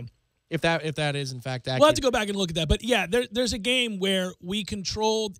I mean, these drives were 15 to 17 plays because he didn't want his defense on the field, and it was all just the short passing game. Think about the game plan that he implemented for E.J. Manuel against Wake when he had to start. Remember that freezing cold game? That was his freshman season. Yeah. That was 09 for sure. Yeah. That game plan was brilliant and kind of really it minimized the playbook a little bit, but he ran plays that he knew EJ was comfortable with. He adjusted accordingly and was willing to do so. He didn't just try to bang his head against the wall and do things because that's what I do. No, he didn't do that. No, there was also the West Virginia game, which was the Gator Bowl, and you had to start a freshman, and then he had to come in for the Peach Bowl. And, yeah, Jimbo would account for what was – I mean, even the Clemson game that we never should have won at home in 10. We ended up winning on the walk-off kick. Yeah. And EJ comes in, and he starts that game. I think it was 13-10 was the final, 16-13, whatever it was. Hideous game, yes. Yeah, there was one big play, and that was the over-the-top catch in the beginning, the very, very beginning of the game. And the rest of the night, it was just – all right, ball control, what do I need to do? So Jimbo will coach a game when his defense is awful a certain way or when his defense is great a certain way or if his quarterback is inexperienced. But here's a unique situation where he's got a dual-threat quarterback, but he has a propensity to hold on to the ball too long, so he takes too many hits in the pocket. You don't want to get him hurt outside of the pocket because we don't have a young E.J. Manuel, right, ready to go. In the wings. And the problem is you can love Bailey Hockman, but he won't be ready. And so that's not a good situation unless you really believe J.J. Cosentino has taken a huge leap forward, which, by the way, he might. I mean, he wasn't awful in the spring. So maybe he has taken a big step forward, but nonetheless, you want to run your quarterback, and in today's offenses, you do, and the rules are in place for you to be able to get away with murder in the run-pass option. So I would like to believe that if you're trying to create the numbers advantage you're discussing, you can't – he preaches all the time about not coaching out of fear of injury. You can't do that. You can't play football that way, and he says that all the time. If that's the case, I think you got to run Francois against Alabama. Yeah. You got to run your quarterback against Alabama. Yeah, so in fact, I was watching today. You were out running some business errands, so I decided to put on the 30-minute version. I'll watch the larger version as we get closer to the year of Clemson, Alabama in the title game. And I was just watching for trends. The two teams, really, because we're going to see both of them in high-profile games this year. Yeah.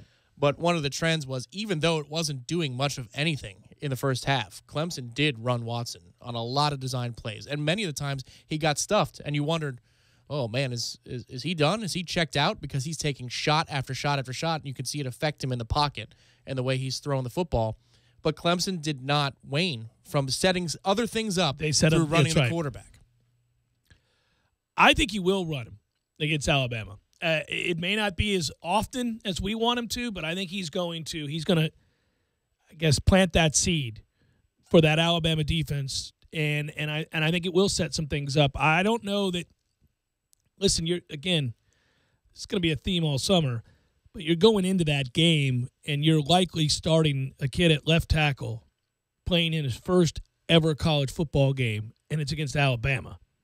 You want your quarterback sitting in the pocket all day, and that's the situation. He tends to hold the ball way too long anyhow.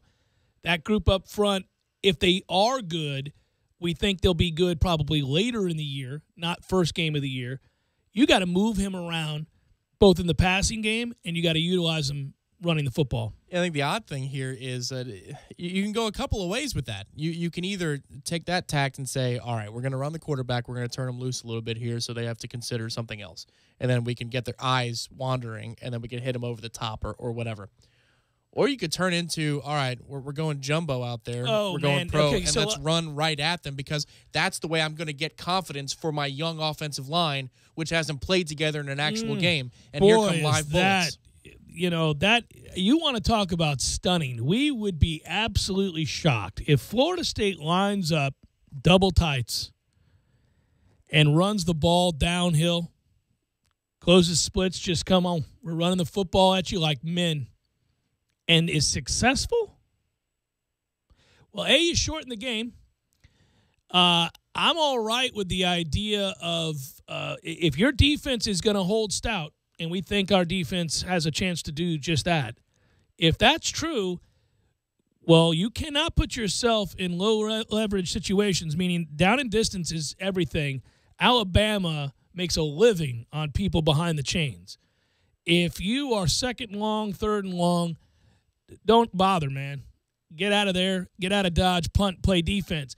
But if you're going to do that, you have to have some success running the football and flipping field position at the very least. Well, think about it this way, though. It's not crazy to suggest that, given what our offensive line is and given what we have in the stable this year, to take some pressure off of our offense by trying to run the ball line up. I would love it. I would think, oh, man, you want to talk about welcoming in a new day. But at the same time, flip the fields for a second. It's also not crazy for Alabama to look at the film last year, understand that its quarterback isn't terribly accurate, and say we need to run up-tempo offense. I mean, could you imagine like a matchup in which we're playing smash mouth football against Alabama, and they're trying to speed up the tempo yeah. because that's our number one weakness from a coaching standpoint, and it's been proven. Everybody will test it.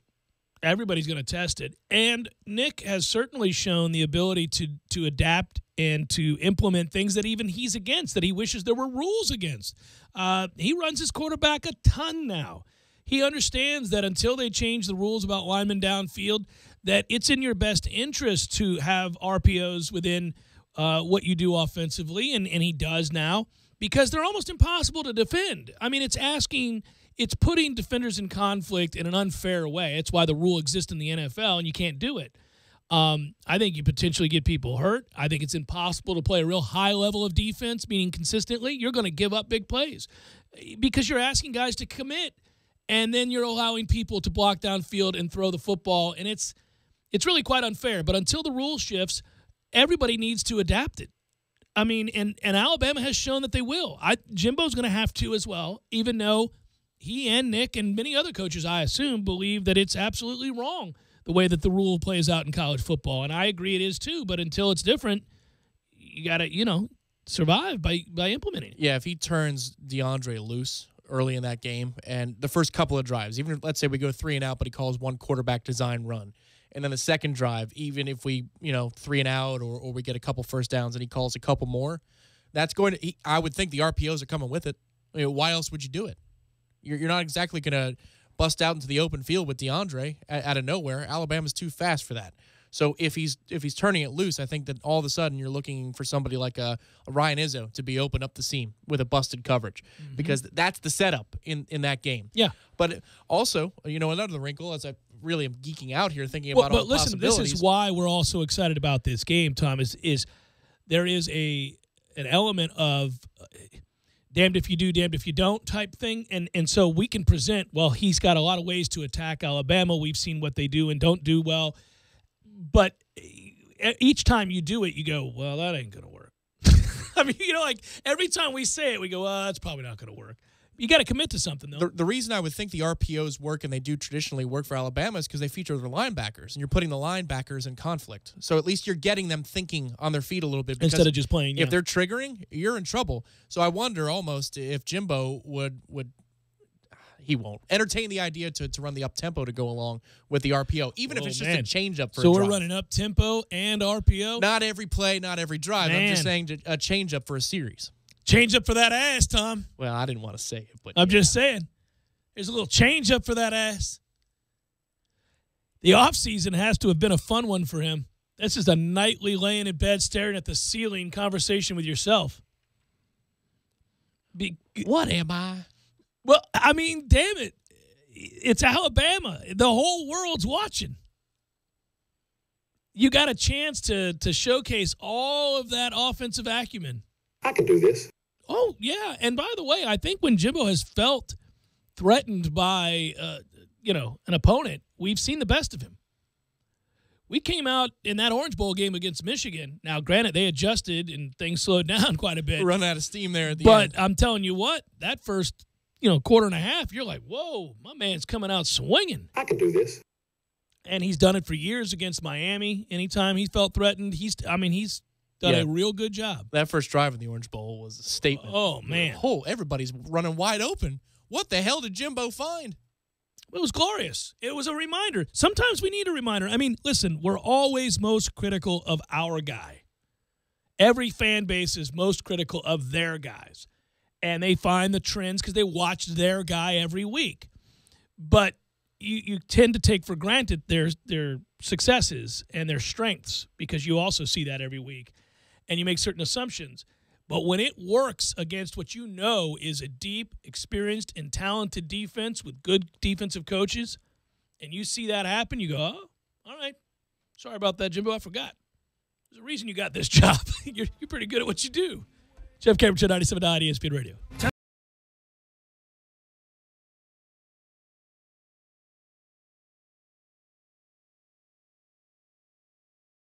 When you're in need of auto repairs, look no further than Nice Tire and Auto Service. Nice has been in business for 16 years with long-term, knowledgeable sales associates. They have the latest wheel balancing machine in the industry. And for passenger vehicles, they service AC, brakes, suspension, tune-ups, and much more. Never sit through a long wait. Nice Tire and Auto has 10 service bays to get you back on the road quickly. If you have tire problems, check out their large inventory with various Goodyear and Michelin tires. Nice Tire and Auto Service, 4792 Bluntstown Highway, 574-4100. You can tell a lot about a tractor by its warranty. That's why Mahindra makes the toughest tractors on earth. With steel, not plastic. Backed by the industry's best limited powertrain warranty, period. Not 5 years, not 6 years, but a full 7 years on select models. No wonder the other guys are green with envy. No money down, 0% interest, and no payments until July. Available at TNT Supercenter. I'm talking tough, like a state of mind. Tough, like a soldier on the front line. Tough when it gets rough, like my Ford truck, always enough. I'm talking tough. Franklin Spring Creek Ford, the place to find your next truck in southern Georgia.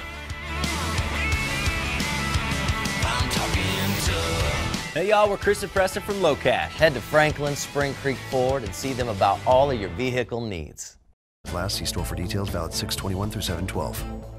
If you're looking for a heavy-duty utility tractor at a compact price, look no further. The Mahindra 41-horse 4540 is the one for you for only $11,995. Pound for pound, horsepower for horsepower, the Mahindra 4540 tractor can push more, pull more, and lift more than any other tractor in its class. Hydrostatic power steering, industry-leading, zero-deductible, 7-year limited warranty. TNT and the Mahindra 4540 tractor making the competition green with envy. 14585 Highway 19 South Thomasville, Georgia. 229-228-5297 or online at tntsupercenter.com.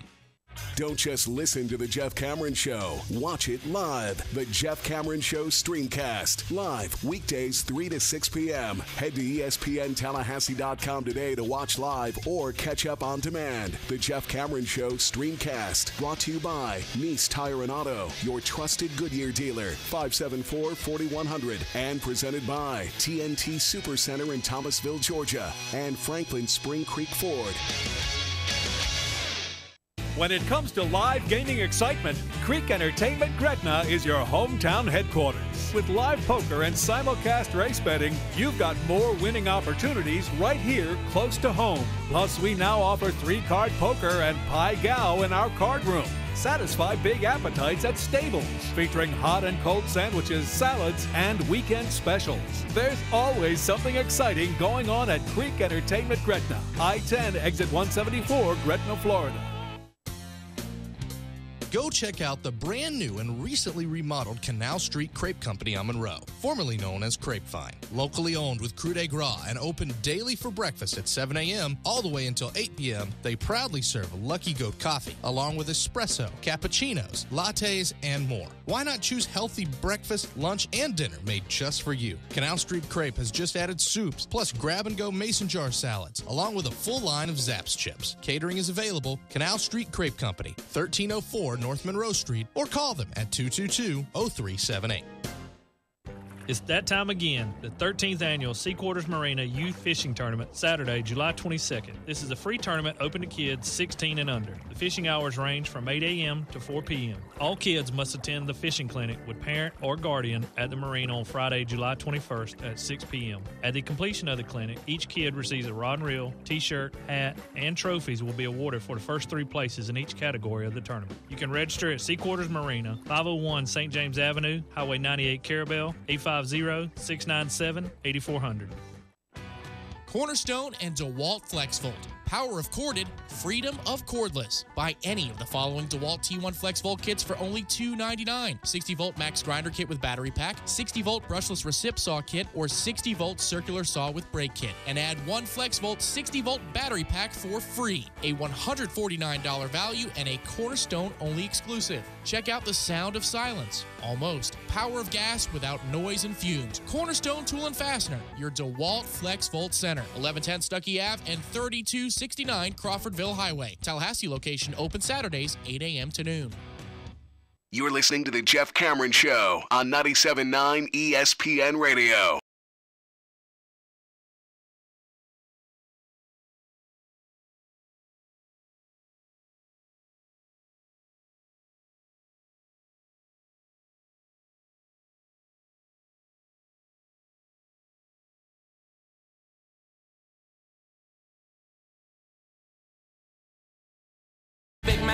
Jeff Cameron Show, 97.9 ESPN Radio.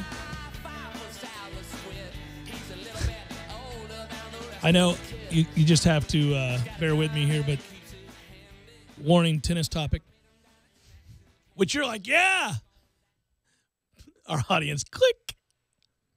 They're playing Wimbledon, man. Come on, allow us to do a little tennis here. Wimby. Novak Djokovic brushing off comments today from John McEnroe about his personal life. And McEnroe comparing Djokovic's personal life to Tiger Woods. Come on with it. While speaking during BBC's Wimbledon coverage, McEnroe drew a comparison to Tiger Woods while discussing the struggles of Novak Djokovic, who has not won a Grand Slam since simultaneously holding all 4 titles following last year's French Open. It has been rather remarkable to see the sharp decline in performance from a man who was the best player in the world, and it was inarguable. That doesn't typically happen. You might get beat in the finals. Holmes has gotten bounced early in some tournaments, and you are seeing him lose to players that are the lesser. Yeah, and to let Federer and Nadal back in to win a couple of Grand Slams. It's been kind of odd. Those are over-the-hill dudes. From the perspective of Djokovic, you should never let those old dudes ever win again. No. He did fall off the face of the earth. It's been kind of bizarre. McEnroe said Djokovic had some off-court issues with family, and anytime that happens, that's going to throw you. The person that comes to mind immediately with Djokovic is not a tennis player. It's actually a golfer, Tiger Woods, said McEnroe. Woods had issues, obviously, with his wife, and then he seemed to go completely off the rails and has never even been close to being the same player. So we're beginning to say that now with Novak. Wait a minute, is this possible what's happening with Joker? Said McEnroe. Djokovic was asked about McEnroe's comments, and I got to give him credit. It gives me a chance to elicit the Jeff Cameron Show PR firm and a bravo moment. Here you go, Joker. Well done. Yes, I heard about that today, said Djokovic, who beat Pavles in straight set to advance to the third round of Wimbledon. Look, John has a right to say, anybody in the world has a right to say what they want, and I respect that, especially coming from a guy like John, because he's someone that has earned that right because of who he is and what he has meant to our sport. And he is still representing as a former player, still being very active on the tour. He's very well known for his kind of bold comments, not really caring too much about being politically correct, but saying whatever is on your mind. That's all I can say. I really don't take any of that stuff personally. Man.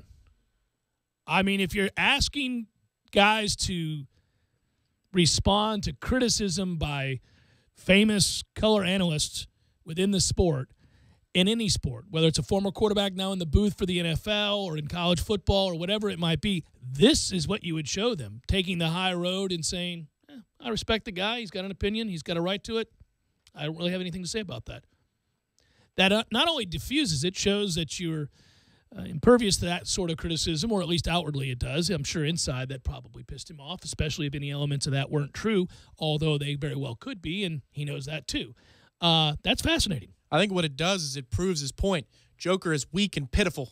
He should be standing up for himself. He doesn't believe in himself anymore, and now I can see why he only makes it to quarterfinals and semifinals at best. Well, think about this. Since winning the 2016 French Open, Djokovic has fallen in the big events. He lost in the third round at Wimbledon last summer to snap a streak of 28 consecutive major quarterfinal appearances at least. He suffered a first-round exit. I mean, you're talking about that can never happen. That's hard to do. He said at the Rio Olympics that was one of the toughest losses of his life. He lost to Stan Wawrinka in the U.S. Open. He lost to 117th ranked Dennis Istomin in the second round of the Australian. He dropped the first set 6-love in his quarterfinal match with, I don't even know how to pronounce that dude's name, Dominic Thiem. It's a good thing that MLB probables aren't tennis player names. Sweet Jesus. He lost the number 1 ranking, and, he sat there, by the way, for 122 weeks.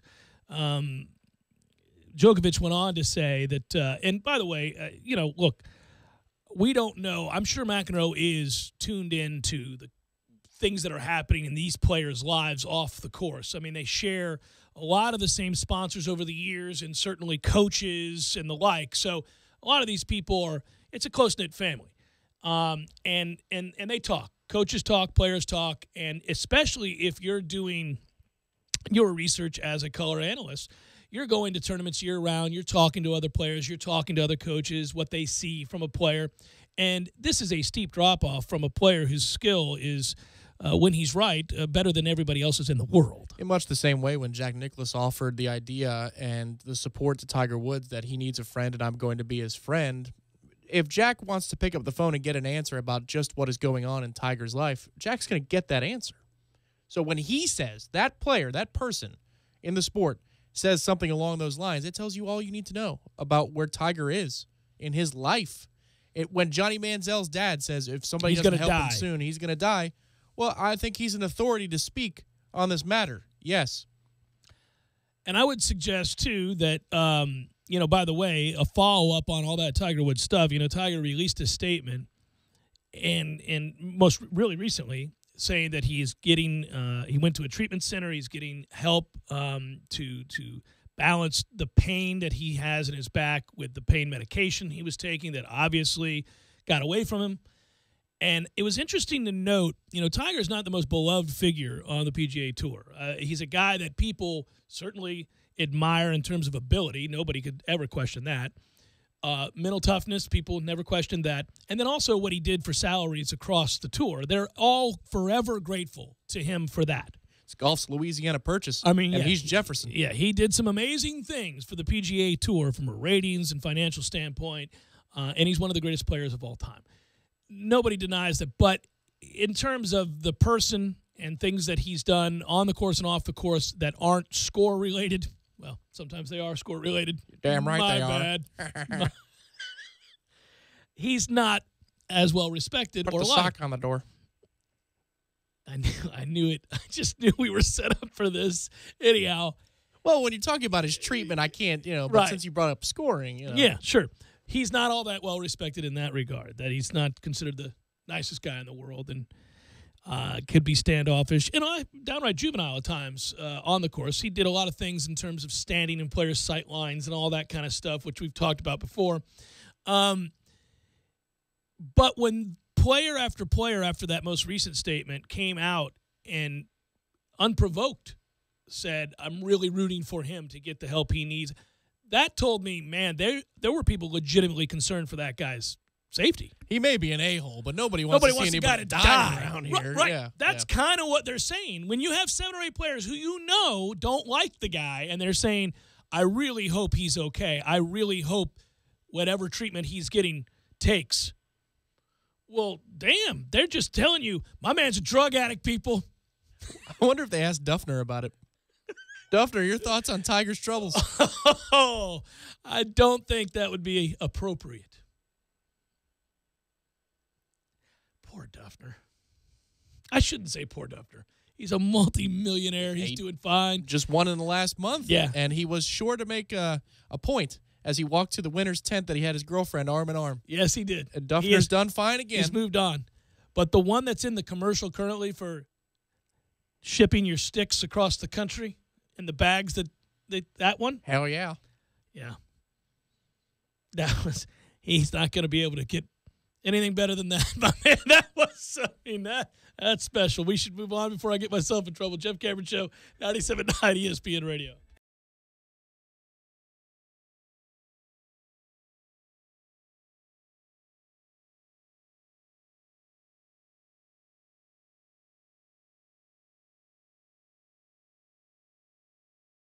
When you're in need of auto repairs, look no further than Nice Tire and Auto Service. Nice has been in business for 16 years with long-term, knowledgeable sales associates. They have the latest wheel balancing machine in the industry. And for passenger vehicles, they service AC, brakes, suspension, tune-ups, and much more. Never sit through a long wait. Nice Tire and Auto has 10 service bays to get you back on the road quickly. If you have tire problems, check out their large inventory with various Goodyear and Michelin tires. Nice Tire and Auto Service, 4792 Bluntstown Highway, 574-4100. You put your mower through a lot. All that back and forth can add up to thousands of miles. That's like mowing cross country. Gravely commercial mowers are built for all-day performance, helping you get the job done mile after mile. Gravely, built to mow the distance. Get your Gravely motor only at TNT Supercenter, your one-stop shop for work or play. 14585 Highway 19 South, Thomasville, Georgia. TNTSupercenter.com. I'm talking tough, like a state of mind. Tough, like a soldier on the front line. Tough when it gets rough, like my Ford truck, always enough. I'm talking tough. Franklin Spring Creek Ford, the place to find your next truck in southern Georgia.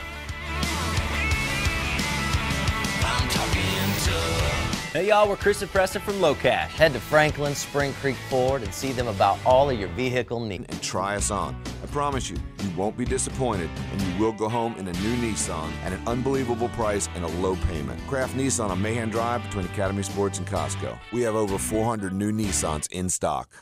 Wonder what the outrageously energizing experience of Mountain Dew Kickstart is like? Well, it's like a combo of 3 awesome things. Dew, juice, and caffeine, rebooting your entire personal operating system. Mountain Dew Kickstart is in position for consumption. All systems cleared for launch. Initiate launch sequence. T-minus 3, 2, 1, mark. Release the Mountain Dew Kickstart. Mountain Dew Kickstart released. Experiencing a charge of Mountain Dew Kickstart now. Mountain Dew Kickstart operation successful. You are now off the couch and out exploring the world. Roger that. Get charged up for what's coming next, anytime, anywhere, with Mountain Dew Kickstart. Available in 10 energizing flavors like mango lime, raspberry citrus, midnight grape, and orange citrus. Mountain Dew Kickstart. Fuel with flavor.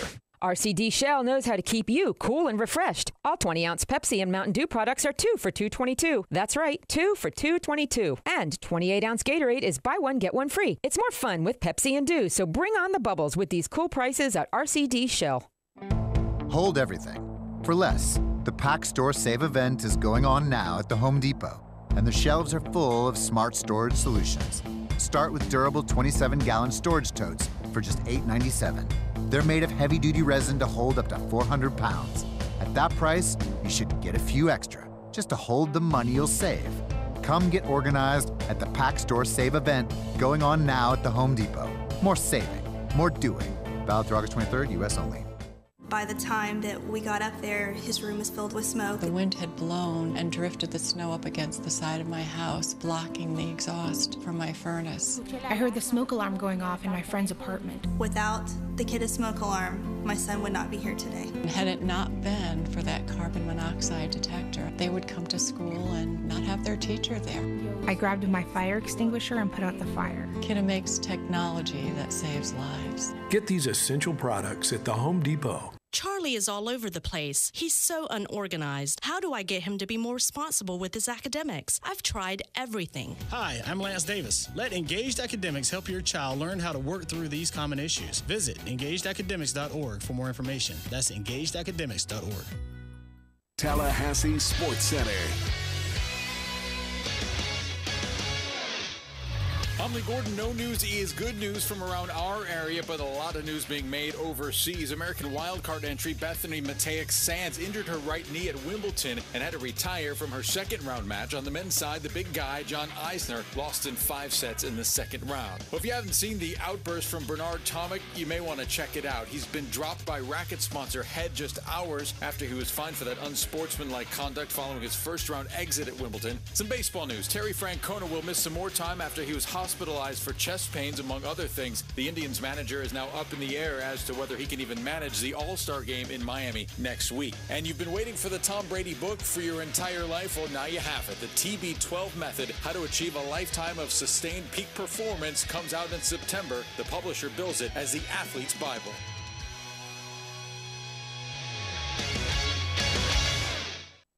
Live from the Dale Earnhardt Jr. Buick GMC Cadillac Studios in the capital city of Tallahassee, this is the Jeff Cameron Show on 97.9 ESPN Radio.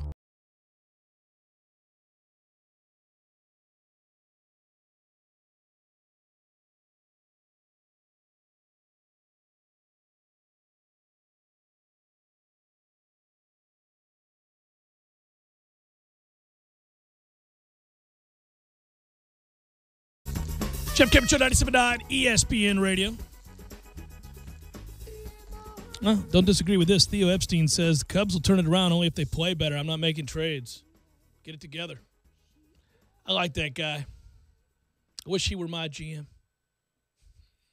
You got to go winless for another 50 years and hope he's still alive. Well, we went a long time, man, of sub 500.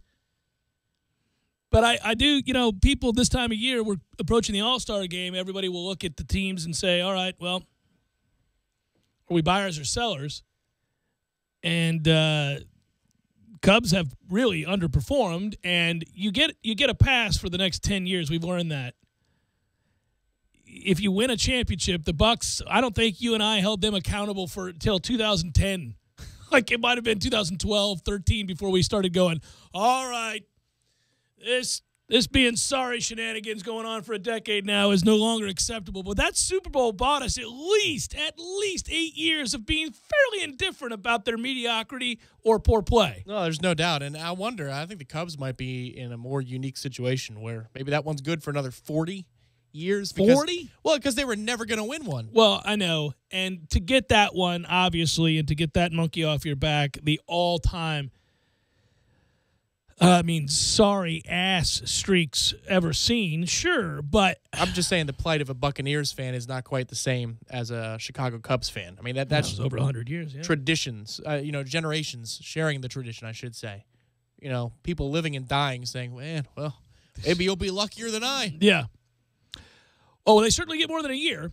So, it will linger for some time. They've got that W, but also it's not lost on Cubs fans and Epstein or anybody else for that matter that they're spending a lot of money. I mean, they have spent a lot of money, and they've got a lot of talent, and they ought not be as middling as they currently are. But I respect the GM who says, when being asked about the kinds of moves they'll make and saying that, no, you know what we need to do? We need to get better on the field. This is largely the same club that won 200 games, averaged 100 wins over the last 2 years. There's not a player that we can realistically bring in from outside that spurs our level of play. They've got to play up to their ability the way they have the last 2 seasons. That makes sense, too. Over the July 4th weekend, I saw that Verlander's name was tied to the Cubs, and maybe that would be the high-priced arm that they were going to get. And really? He's not pitching well. I mean, you really want Verlander and whatever money you're going to have to pay him on top of everything else. I mean, we knew last year, and we first guessed it all the way to the point where they won the World Series, that rotation was overperforming. It was insane. I mean, we were watching guys like Kyle Hendricks do a thing, and Jason Hamill, remember that? And all those guys. And we're like, what the hell is going on here? Right. The thought was heading into 16 that if Arrieta, performed as well as he did again, then maybe they could win another 100 games. But he wasn't even that great up to his 2015 standard.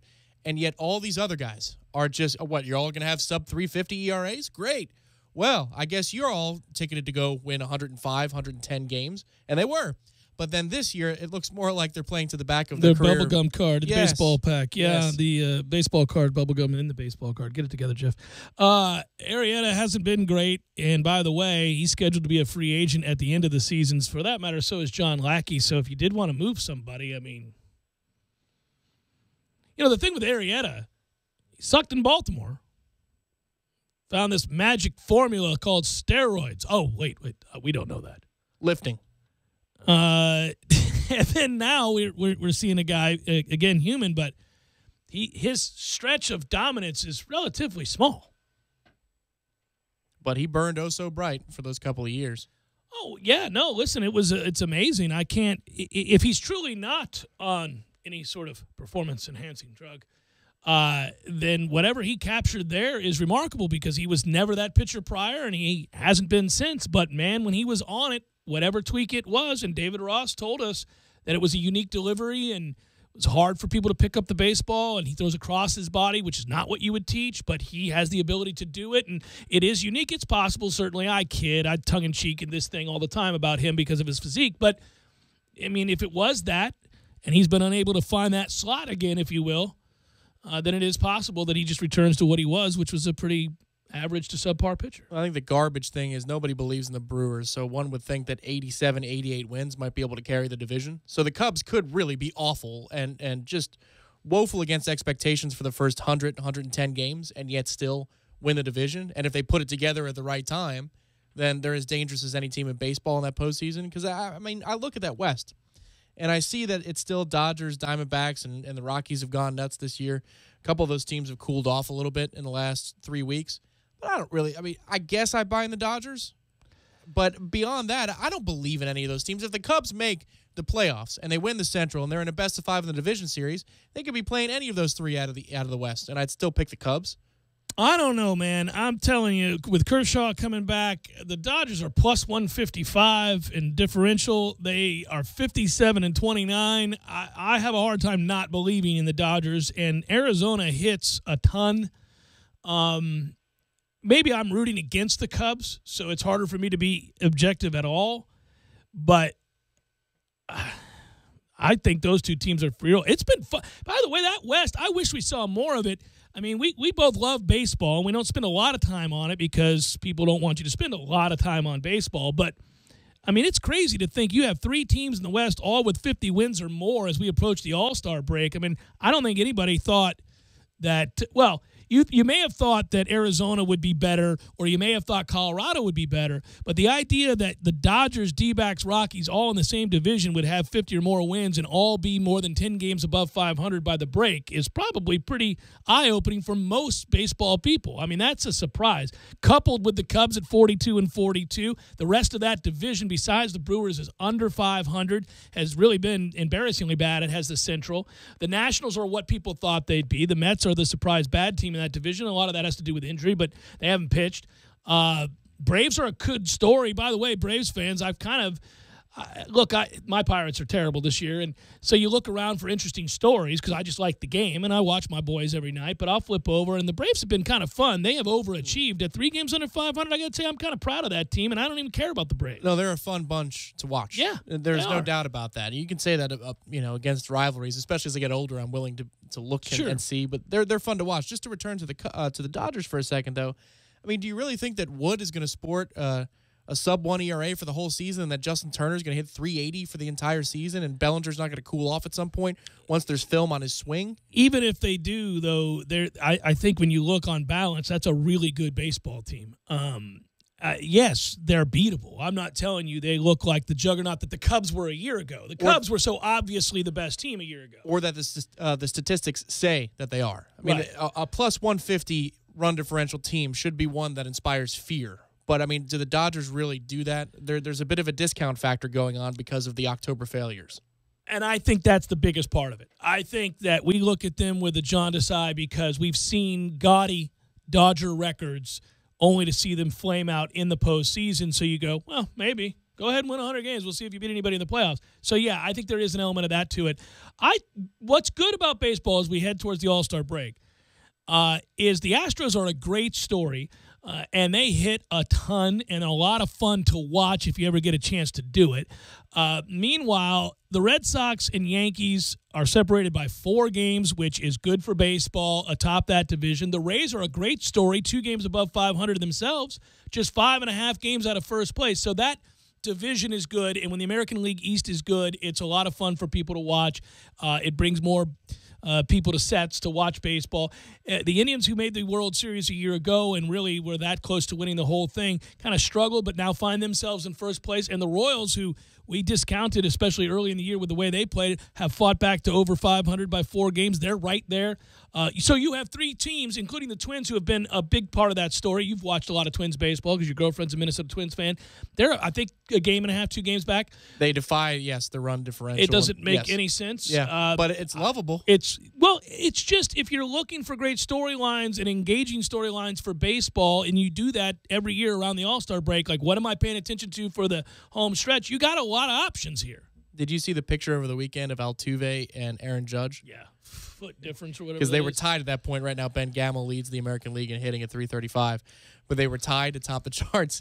And there are your 2 batting leaders near the All-Star break. And there's a great photo. I'll put it back up. It's kind of freaky. It is. It doesn't look right. No. It looks like a circus act. Like you'd be like, well, that's not fair to make fun of that man like that. Don't do that to a short person or a little person. Lord of the Rings or something, It's like a giant fights next to an ogre, fights next to a dwarf, there you go. I'll say this, though, and Altuve, obviously a very, very, very good player. When I watch him, you talk just about the ability to overcome some physical deficiencies. I mean, in terms of being able to hit for power, how that guy can be on pace to hit well over 20 home runs this year. At 5 foot, whatever the hell he is, it's just a testament to hard work, bat speed, and being able to square a ball up, man. He hits home runs. It's not just the Astros park, is what I'm saying. I used to think, because I don't watch a lot of Houston baseball, well, he's probably the byproduct of his park. He hits lasers. So what team do you like if it's not the Pirates this year? Because you watch more baseball than I do. When things aren't going well, you'll still watch the sport more than I will? I'll still watch the Pirates, yeah. But the Rays, I'm having fun watching the Rays. I've kind of adopted them, I should say, because they're 2.5 or 5 games back, but they're 2 games above 500. And, I think they have a realistic chance to hang in there. I don't know that I can attach to any other team. I'm having a hard time. You don't like you can't find another team to root for? The Twins, probably, right? Yeah, I mean, because there's no connection. And there's no reason for them to be doing what they're doing, so you're just kind of rooting for the numbers to an outlier. You're rooting for an absolute outlier this year. Baseball's a sport that, okay, so for example, there's day baseball going on right now, and Milwaukee is just kicking the hell out of the Cubs 11-2, right? I can see, you can't sit and watch that game? Probably not, unless it's... Can you watch St. Louis, Miami? That's on right now. It's 4-3 St. Louis in the ninth. Can you sit down and watch that game? It depends who's pitching. I think it in so large for you, it's part, about the pitching. It's about, okay, can I at least watch two masters of what they do? Yeah, I find that fascinating because I don't like if I tune into the Astros, it's never because of a pitcher. It's not because I want to see any of their guys in the rotation, although they've got good pitching. I want to see that lineup as balanced as it is, as much contact as they make. They play a brand of baseball that's fun for me to watch. There's not a whole lot of swinging and missing. Frankly, for me, and we went through the numbers on that, which are staggering, and maybe this will change the way that other teams approach what they do at the plate. And I hope it does, because that'll make baseball more watchable across, all 30 teams. But to me, it goes in spurts, and, a lot of times the Mets are a good team, sometimes they're not. But I'll watch a lot of golf now. I'm watching European Tour. I'm watching the professional tour. Yeah. I watch the ladies. Yes, absolutely. Yes. It's a sport. It's the same thing as tennis, man. The sport is the sport. Golf swing's a golf swing. Yeah. No. It takes mental toughness. It takes all kinds of planning. Absolutely. Okay, so for all the jokes that we've made over the years, and certainly I have, but it's always usually, too, in an effort to just be real honest with my audience, there aren't a lot of women's sports that I find myself enjoying, that I watch. And there are a lot of reasons for that. Relatability sometimes is something. But I've always said that I think women's tennis, is every bit as exhilarating to watch, if not better at times, than men's tennis. There are actual rallies, etc. And I think women's golf is good. I never thought I'd say that back in the day, but it's good because the golf swing's the golf swing. Either you make shots or you don't. Make putts or you don't, I should say. I mean, I enjoy it. A 6-footer to win a tournament is a 6-footer to win a tournament. Yeah. That's right. And so I watched that, and there are exceptions. And listen, it may get to a point where women's basketball does that. The play, for all the teasing over the years that I've done, women's basketball, admittedly, has come an awful long way. From where it was 20 years ago, when they were trying to guilt us into watching women's basketball, when ESPN's campaign was basically, you're a sexist ass if you don't watch our WNBA product, which is garbage.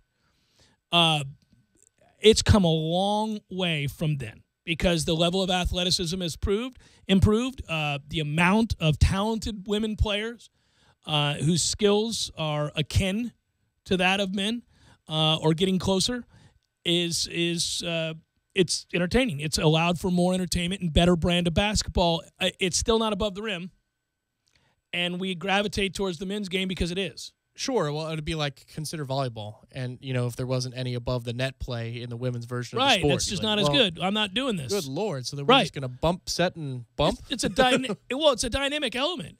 To see that level of athleticism, watching guys fly through the air in ways that are unimaginable, and to have the kind of athleticism that they do. I mean, I've often said that players in the NBA are certainly in the discussion for the best athletes in the world. Yes, that's an entire element that does not exist in the women's game. It's less about my chauvinistic stance on women's sports and more about the aesthetic of the game. Yeah, well, and not to return to McEnroe here, this is not what this is intended to do, but with Serena, for example, first thing that I think of when you say Serena Williams would be power. It's the power with which she plays. Yes. The power can resonate. It doesn't matter. It's awesome to watch. What sex, the sport is assigned to. Power is power. Relative to competition, you can see it. It's empirical. If you're the most dominant player within your level of competition, and you're so singularly dominant, and you've got a forehand that overwhelms people, whether you're Djokovic or Serena, it looks the same because the competition is relative. Right, and that's why that whole debate and argument about McEnroe's comments, and I know we're not returning to that, it just is silly. They're different. They just are. To deny that is to deny their biology. That's crazy, right? I mean, they're different. Men are stronger than women. They are. The moment they're not, we'll have co-ed tours, Final hour forthcoming. Stay with.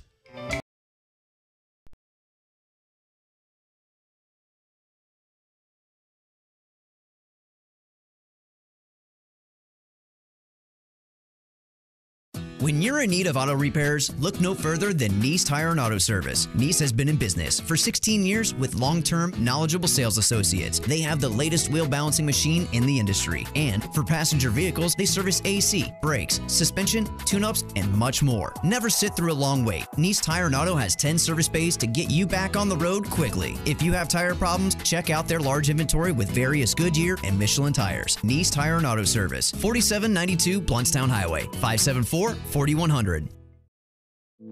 You put your mower through a lot. All that back and forth can add up to thousands of miles.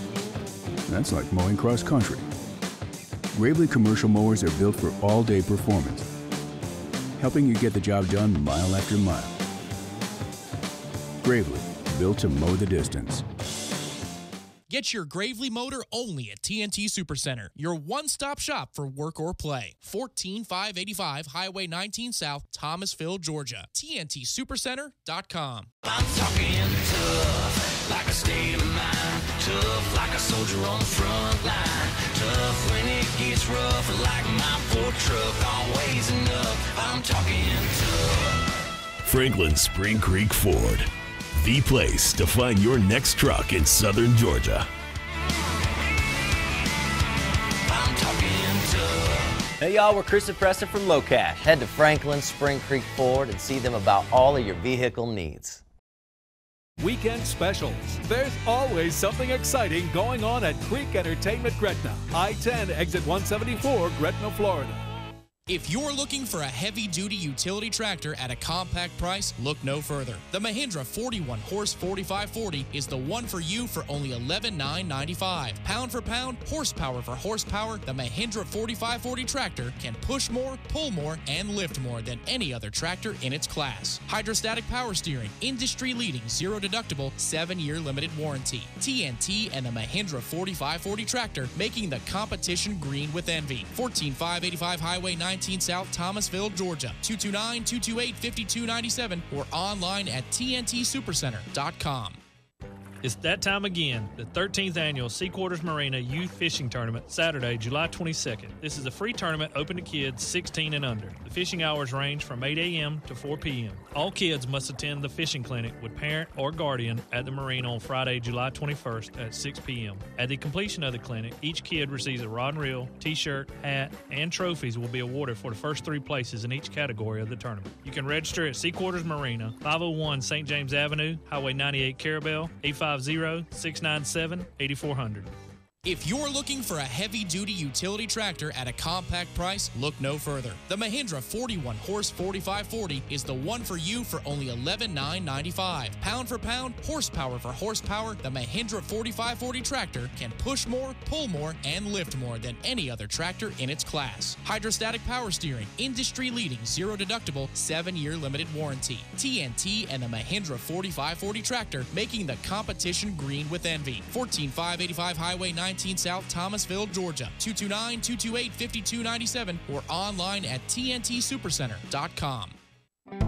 Hold everything. For less, the Pack Store Save event is going on now at the Home Depot, and the shelves are full of smart storage solutions. Start with durable 27-gallon storage totes for just $8.97. They're made of heavy-duty resin to hold up to 400 pounds. At that price, you should get a few extra, just to hold the money you'll save. Come get organized at the Pack Store Save event going on now at the Home Depot. More saving, more doing. Valid through August 23rd, U.S. only.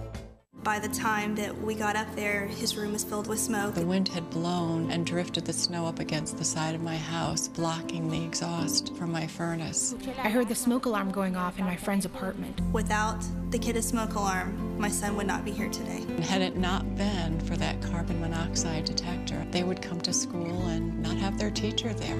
I grabbed my fire extinguisher and put out the fire. Kidda makes technology that saves lives. Get these essential products at the Home Depot. Broadcasting live from the Dale Earnhardt Jr. Buick GMC Cadillac Studios. This is 97.9 ESPN Radio, WTSM, Woodville, Thomasville, Tallahassee.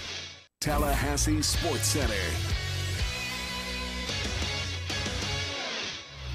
I'm Lee Gordon. No news is good news from around our area, but a lot of news being made overseas. American wildcard entry Bethany Mattek-Sands injured her right knee at Wimbledon and had to retire from her second-round match. On the men's side, the big guy, John Isner, lost in 5 sets in the second round. Well, if you haven't seen the outburst from Bernard Tomic, you may want to check it out. He's been dropped by racket sponsor Head just hours after he was fined for that unsportsmanlike conduct following his first-round exit at Wimbledon. Some baseball news. Terry Francona will miss some more time after he was hospitalized for chest pains, among other things. The Indians manager is now up in the air as to whether he can even manage the All-Star game in Miami next week. And you've been waiting for the Tom Brady book for your entire life? Well, now you have it. The TB12 Method, How to Achieve a Lifetime of Sustained Peak Performance, comes out in September. The publisher bills it as the Athlete's Bible.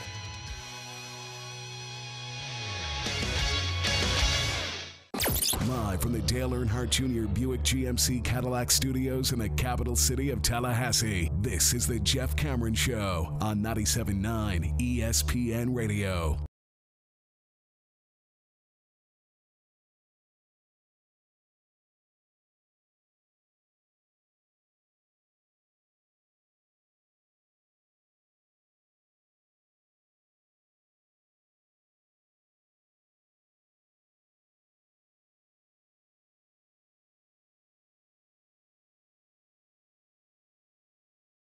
Final hour of the Jeff Cameron Show, at least for today. Thanks for tuning to it. I'm Jeff, that's Tom. We're online, ESPNTallahassee.com. That's where you go to listen live via the streaming free always. Don't miss anything. If you do, we got you covered. All 3 hours going to be posted both on iTunes and in our own audio vault upon the conclusion of the program. It's brought to you with limited commercial interruption. Thanks to our great podcast sponsor, CarltonDean.com, and the fine folks, Southland Commercial. Income-producing properties await. Go to CarltonDean.com to learn more. Email the show if you like. It's jcs at 979ESPNradio.com. Find me on Twitter at JCameronShow.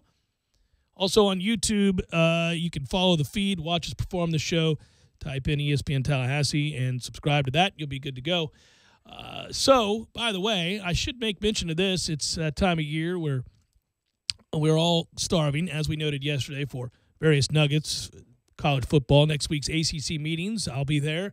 Should be fun. But NFL.com article today talking about, and it's by Lance Zierlein, looking for NFL prospects. And one is an opponent, and the other is one of our guys. And the opponent would be Rashaan Evans, expecting to be a breakout star for Alabama this season. Alabama's defense has a pecking order, and the next man up is consistently rewarded with stats, big plays, and accolades. Evans is a hybrid linebacker talent with the speed to get in on tackle after tackle from the inside linebacker spot, has the quickness to torment quarterbacks when he jumps outside as a rush linebacker. Evans has continued to build his resume over the last 3 years, and it's now time for him to shine as a senior. So somebody to keep an eye on this, according to an NFL scout. Also, Tavares McFadden, the next big thing at Florida State. I know that safety Derwin James is getting a ton of love from people who pay attention to draft prospects, and rightfully so. However, McFadden might be worthy of the same massive hype that Jalen Ramsey was receiving 2 years ago. In his first season as a starter, McFadden finished with 8 INTs in 8 different games and had an interception in 8 different games, and had 3 more would-be interceptions slip through his hands. McFadden's tall, long press corner who finds the ball exceptionally quickly, has outstanding ball skills. With a year under his belt, I expect those touchdowns he was burned on for last season to disappear while he continues to stack interceptions if quarterbacks continue to try to challenge him. I think quarterbacks continue to try to challenge him. By the way, one thing here for those of us that watch him on a regular basis about that write-up I just read, the ability to find the ball quickly actually was lacking terribly early in the season and got immensely better as the season wore on. He got his head around a lot quicker in due time. He rightfully should have had, I think, 10 or 11 interceptions certainly last year had he been able to more quickly spot the football. But that is something that improved a lot over the course of the season. His technique improved a lot over the season, and he became a guy that you would begin to describe as a lockdown corner. Well, if you define technique as being in the right place at the right time, I think his technique was pretty solid the entire season. It's just the finishing the plays thing that you're talking about, finding the football, finishing the play. I mean, even the Miami touchdown pass, he's in good position. He was in good position in the Ole Miss game, and the guy bats the ball over his face mask, over his helmet, and it's a touchdown where it should have been a pick. Man, when he does it right, it's like the ball's not even left the quarterback's hands. You go, that's a bad idea. There's a tapestry over this receiver. Yeah. This is just dumb policy.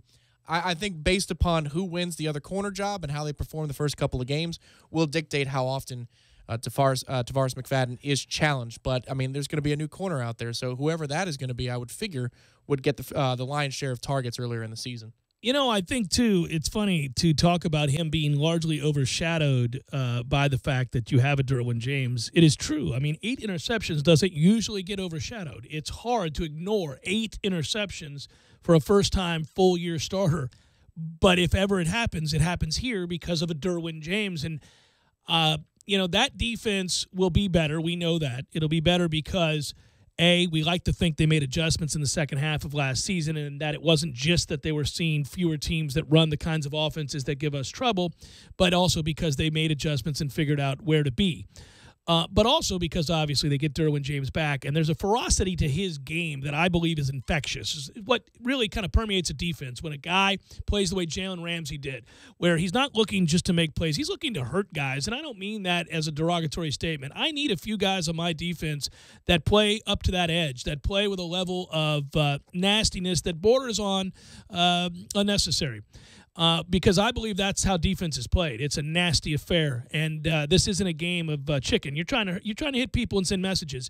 Jalen Ramsey would seek to pick people up and body slam them. We recall that. Well, Derwin James is a similar player, and I think that just unifies and galvanizes and inspires people to go around and looking to kind of one-up each other in a good way, and that's what defense is about. And I think you'll see that this year. That group is going to be the best part of Florida State football this year. That's a hell of a statement, too, because the defensive line is nothing to sneeze at. And that's something we got done talking about yesterday. But if you're talking about options, absolutely right, especially after the first half of the Alabama game, before any real attrition sets in. Then you get Trey Marshall back on the field. And you combine that with Derwin and McFadden, and Nate Andrews is back for his 37th year at Florida State. And he's a 33rd-year senior. Certainly knows where to be. But then, you know, guys like Westbrook last year who got a lot of run, and Myers, these are players that are more than useful. And you combine that with Levante Taylor, who was just a true freshman last year, and true freshman in Stanford Samuels, who might come out in dime packages. I mean, you're going to be sitting a player or two on any given play that you really feel good about if they were on the field. And that's the kind of depth that you just hope for, you wish for, and that's why you recruit the way you do and the way we have here. And I think that's the best part about this team and about this defense.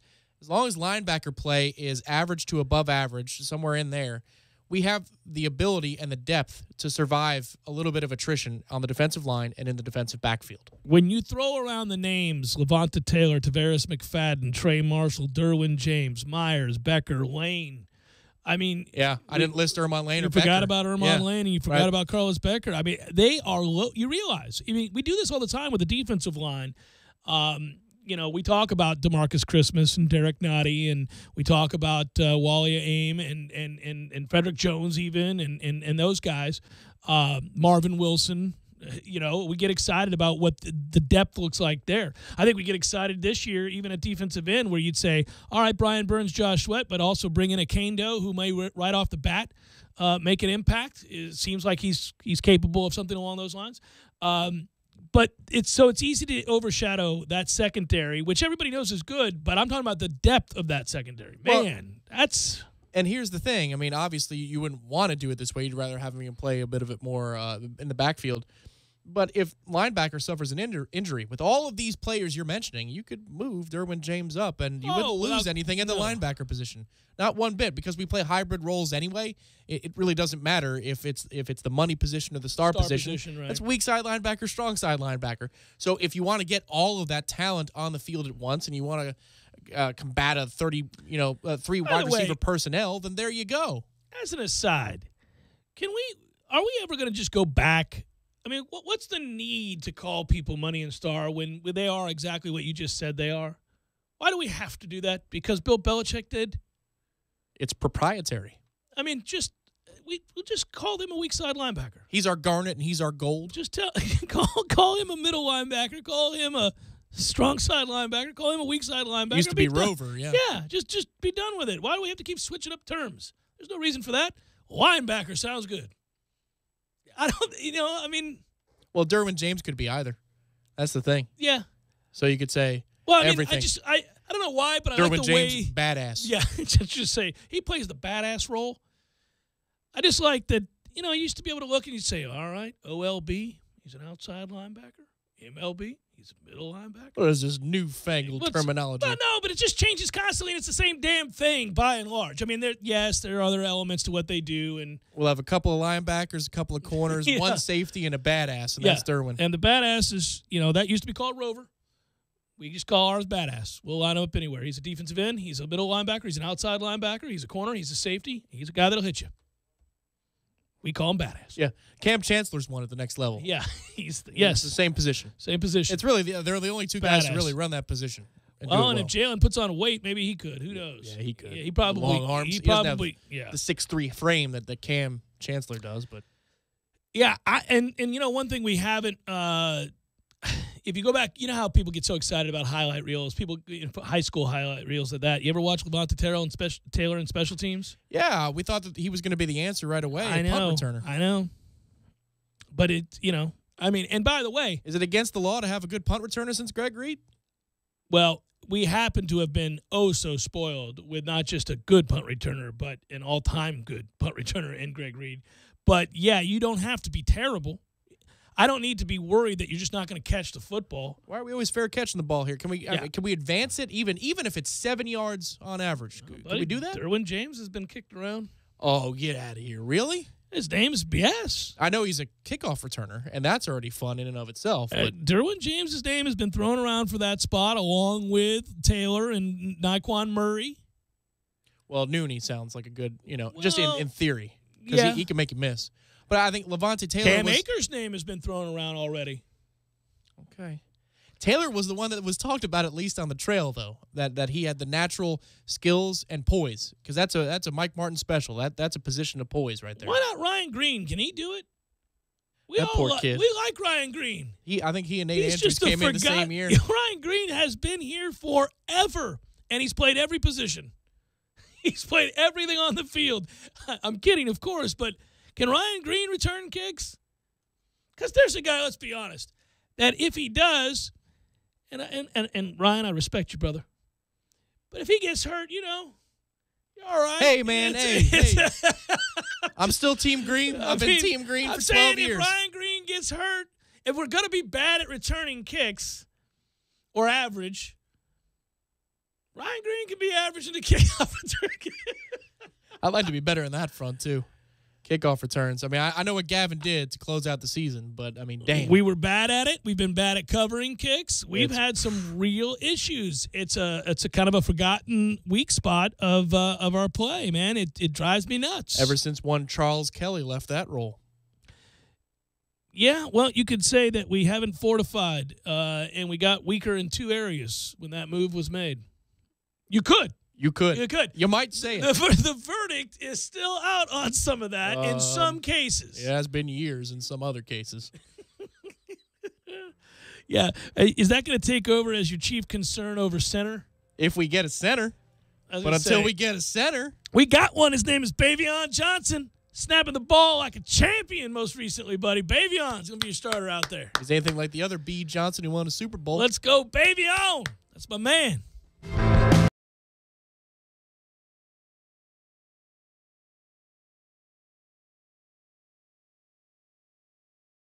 When you're in need of auto repairs, look no further than Nice Tire and Auto Service. Nice has been in business for 16 years with long-term, knowledgeable sales associates. They have the latest wheel balancing machine in the industry. And for passenger vehicles, they service AC, brakes, suspension, tune-ups, and much more. Never sit through a long wait. Nice Tire and Auto has 10 service bays to get you back on the road quickly. If you have tire problems, check out their large inventory with various Goodyear and Michelin tires. Nice Tire and Auto Service, 4792 Bluntstown Highway, 574-4100. You put your mower through a lot. All that back and forth can add up to thousands of miles. That's like mowing cross country. Gravely commercial mowers are built for all-day performance, helping you get the job done mile after mile. Gravely, built to mow the distance. Get your Gravely motor only at TNT Supercenter, your one-stop shop for work or play. 14585 Highway 19 South, Thomasville, Georgia. TNTSupercenter.com. I'm talking tough, like a state of mind. Tough, like a soldier on the front line. Tough when it gets rough, like my Ford truck. Always enough. I'm talking tough. Franklin Spring Creek Ford, the place to find your next truck in southern Georgia.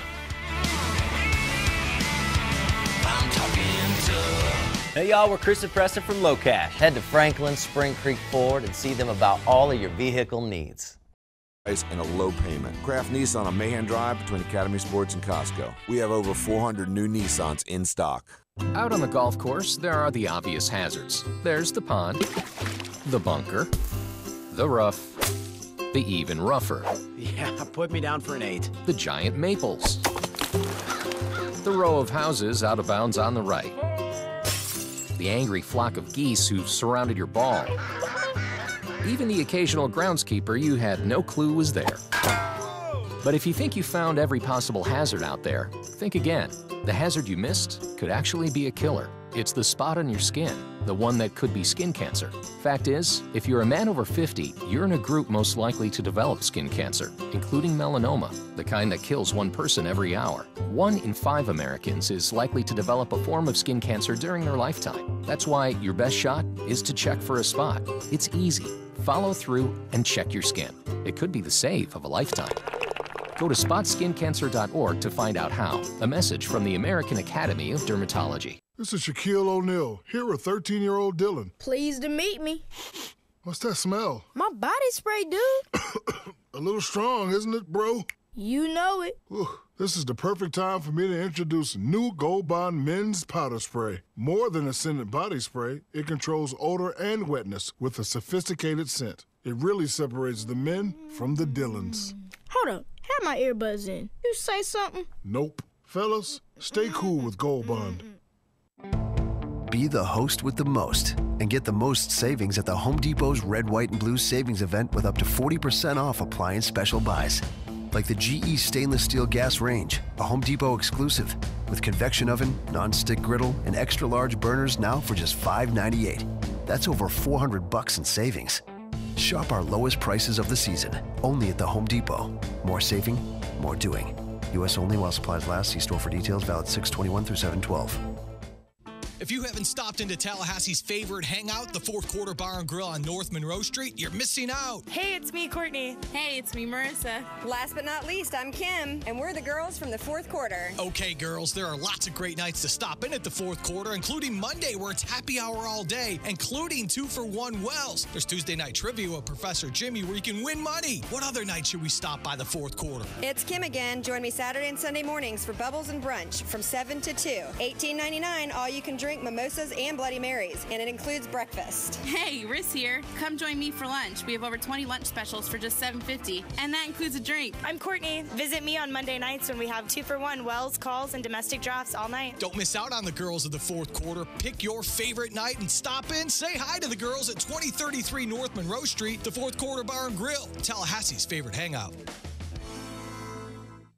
When it comes to live gaming excitement, Creek Entertainment Gretna is your hometown headquarters. With live poker and simulcast race betting, you've got more winning opportunities right here close to home. Plus, we now offer 3-card poker and Pai Gow in our card room. Satisfy big appetites at Stables, featuring hot and cold sandwiches, salads, and weekend specials. There's always something exciting going on at Creek Entertainment Gretna, I-10 exit 174, Gretna, Florida.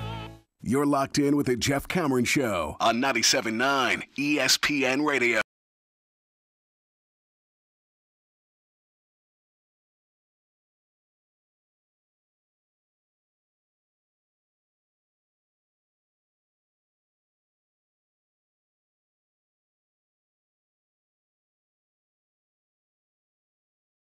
I will tell you, it's funny. Last hour, maybe it was first hour. I think it was first hour because we immediately got into what will Jimbo do as an offensive strategy against Alabama. Will he run his quarterback for fear that DeAndre Francois could get injured and there's nothing behind him? We like the prospects of Bailey Hockman, don't believe in J.J. Cosentino's ability, and therefore probably wouldn't do that. But we then talked and turned that conversation into Cam Akers throws a pretty ball. Maybe there's your running element from the quarterback position for certain looks at times. That said, when we were talking about that, I said that J.J. Cosentino didn't suck in the spring, wasn't awful, and maybe has made great strides.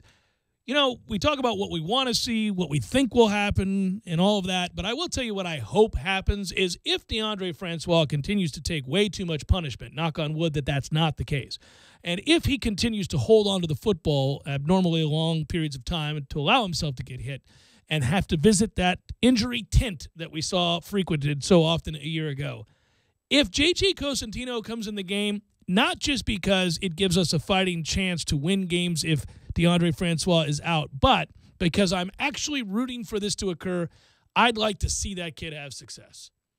I mean, I feel like he has taken a beating, obviously publicly, for his, ineptitudes. He hasn't been very good, period. There's no way to sugarcoat that. That Houston game appearance really probably soured him on us for all of eternity. He looked like a deer in headlights. Some of those throws looked like they could have been made by small children. And so it's difficult to envision a time where he could overcome that. But if it's possible, I'd love to see it, not just because selfishly it helps Florida State win, but I'm rooting for that for him because he is stuck with it. Here's the thing, man. I really believe this because I think the Houston performance is what it ruined him. Yes. I mean, all of us went, well, not just that's who you are. But you're talking about perceptions. I also think it ruined him, yes. In terms of psyche. He clearly was overwhelmed. There was a throw. There was a throw to the flat that is going to be a touchdown out the gate. It sounds like Jimbo. But he executes the throw, and the Houston slot defender makes this unbelievable deflection. And I think if that throw is completed and the kid goes to the house, you might see a different Mr. Cosentino settle down. The domino effect might go in a different direction. We might have started with a different domino. It's just hard to envision that we whiffed so badly. I know we took a chance on him. He ran an offense in high school where he didn't sit in the pocket throwing the football a ton. I got you. But Jimbo takes chances on guys he thinks have an opportunity to get good and play and have the skill set to mature into a good player. He doesn't take chances on guys he doesn't think can play. He takes a flyer. Sure, you got to have depth, all of those things. It's hard to envision that we could have whiffed so badly on him. I mean, if you watch him throw in pre-games and you stand by him, you see he's a prototypical NFL-looking quarterback. And then you watch him play in a game and you go, well, he can't play. And I'd just love to see him have some success. And maybe it's in mop-up duty of a game we're up big. But, yes, it would help this team moving forward. Yes, you would then be able to call plays fearlessly, knowing that you can have some measure of faith in your backup and not have to go to a freshman in Bailey Hockman because I worry you could ruin him too. He's talented, and we think he's going to be good, but it's too early for a true freshman, I think. No, and Cosentino did have some success before the Peach Bowl game. It was the mop-up duty, whatever game we were playing in November, we were in the black uniforms in the home game. He comes in, makes a couple nice throws. I mean, he's got the arm talent. That's the thing. Yeah, it's like Coker in a sense. You see him drop back with the size and the broad shoulders and the big arm motion, and then you see lightning come out of his hand, and you go, whoa, okay, these are the tools. These are the tools, man, if he just has the mettle. And he clearly wasn't ready for that Peach Bowl game, and that should have been Golson's spot in that moment, but Golson didn't even travel with the team. Nice. Yeah. And he wasn't ready for the moment. Coaches always talk about it. You're one play away. Clearly, he wasn't ready. I just think, again, to micromanage it down to one moment, I think if he makes a couple of plays, he gets a couple of quick passes, and he settles down in that game, you might not see this here we go again effect in his own mind. That game clearly ruined him. Well, in his eyes, I think the other thing is that when you go back and watch the game on replay, I mean, we were there, but when you go back and watch it on replay, I saw then, not only did I see the performance was poor, but then I saw the look on his face that was captured by the cameras more than once, which is this I'm petrified, deer in headlights, as I described it earlier, look. And, you can be bad, but if you do so with bravado and confidence and fake it a little bit, people will give you a little bit more time. When you look scared and you're playing bad, people wash their hands of you very quickly. Well, I'll go back to that game, too, just the blood and guts of it. It looked like not everybody showed up to play that game, and we couldn't even get a running game going. So it's not like he could just turn and hand the ball to Dalvin Cook, and Dalvin would do what Dalvin does. Dalvin couldn't do a damn thing Houston that day. had decided they were going to take him out They of the did, game, yeah. and it looked like from an offensive line standpoint, I don't know how many people really wanted to be there in that moment, and that was frustrating because the defense did, but they were on the field forever and they a day. gave you a chance in that third quarter. They did, and then McGuire comes back and hits Rudolph on a couple bombs, but we didn't have a running game to go with it. So these are the worst of circumstances. He didn't look prepared for the moment. And then you're in a hornet's nest of a game against a team that cares to be there so much more than your own team. Well, they're trying to cares make a statement, as they did against anybody they played that was from a Power 5 conference, like they did against Oklahoma, for example. That was a living nightmare. You don't even need to say that's the thing nightmares are made of. That was a living nightmare to watch. Well, your humanity came out there. You are watching Cosentino, and you begin to stop thinking about the football aspect of it, and you begin to think of that poor kid. He's mortified. He's embarrassed. He's playing terribly, and he's not allowed to leave the stage. It's like he's singing out of key, and he has to continue. The anthem must be sung to his completion. And you're going, man, somebody help this kid. It's Carl Lewis. Hit the gong. Uh-oh. Get him out of here. Yeah, but that's why I'd love to see that guy have a moment this year where he has some success. But again, strategically, removing my feelings about all of this, if some of the confidence he displayed in the spring game and some of the throws that he executed in the spring game, he wasn't great, but he wasn't bad. If that's there and he goes and has some success, it does allow you to more freely call DeAndre Francois' number a little bit and run the quarterback more. I just hope he has success in week 2. He can have all the success he wants in week 2. I'm not saying I want to see it against Bama. Yeah, because that means disaster has taken hold without question. Well, there were 4 or 5 instances in the spring game where Nooney's going, for the love of God, I'm wide open. Will you throw me the ball, 16? Yeah. Please? Yeah. Got me thinking about scenarios, Tom. That's not a good one. No. I think we put Cam Akers in at that point. Screw it. Well, we're asking whether or not he does that in the first game of his college career, and I actually think that's completely unfair. You're going to ask Cam Akers as a freshman to replace Dalvin Cook for starters, with expectations being what they are. And, oh, by the way, we may put in some packages where you throw the football against Alabama's defense. We can hope for it, and we can look at that high school tape of him throwing the football, and it looks good. I don't think Jimbo will do it because he'll view that as completely unfair to a kid of that age.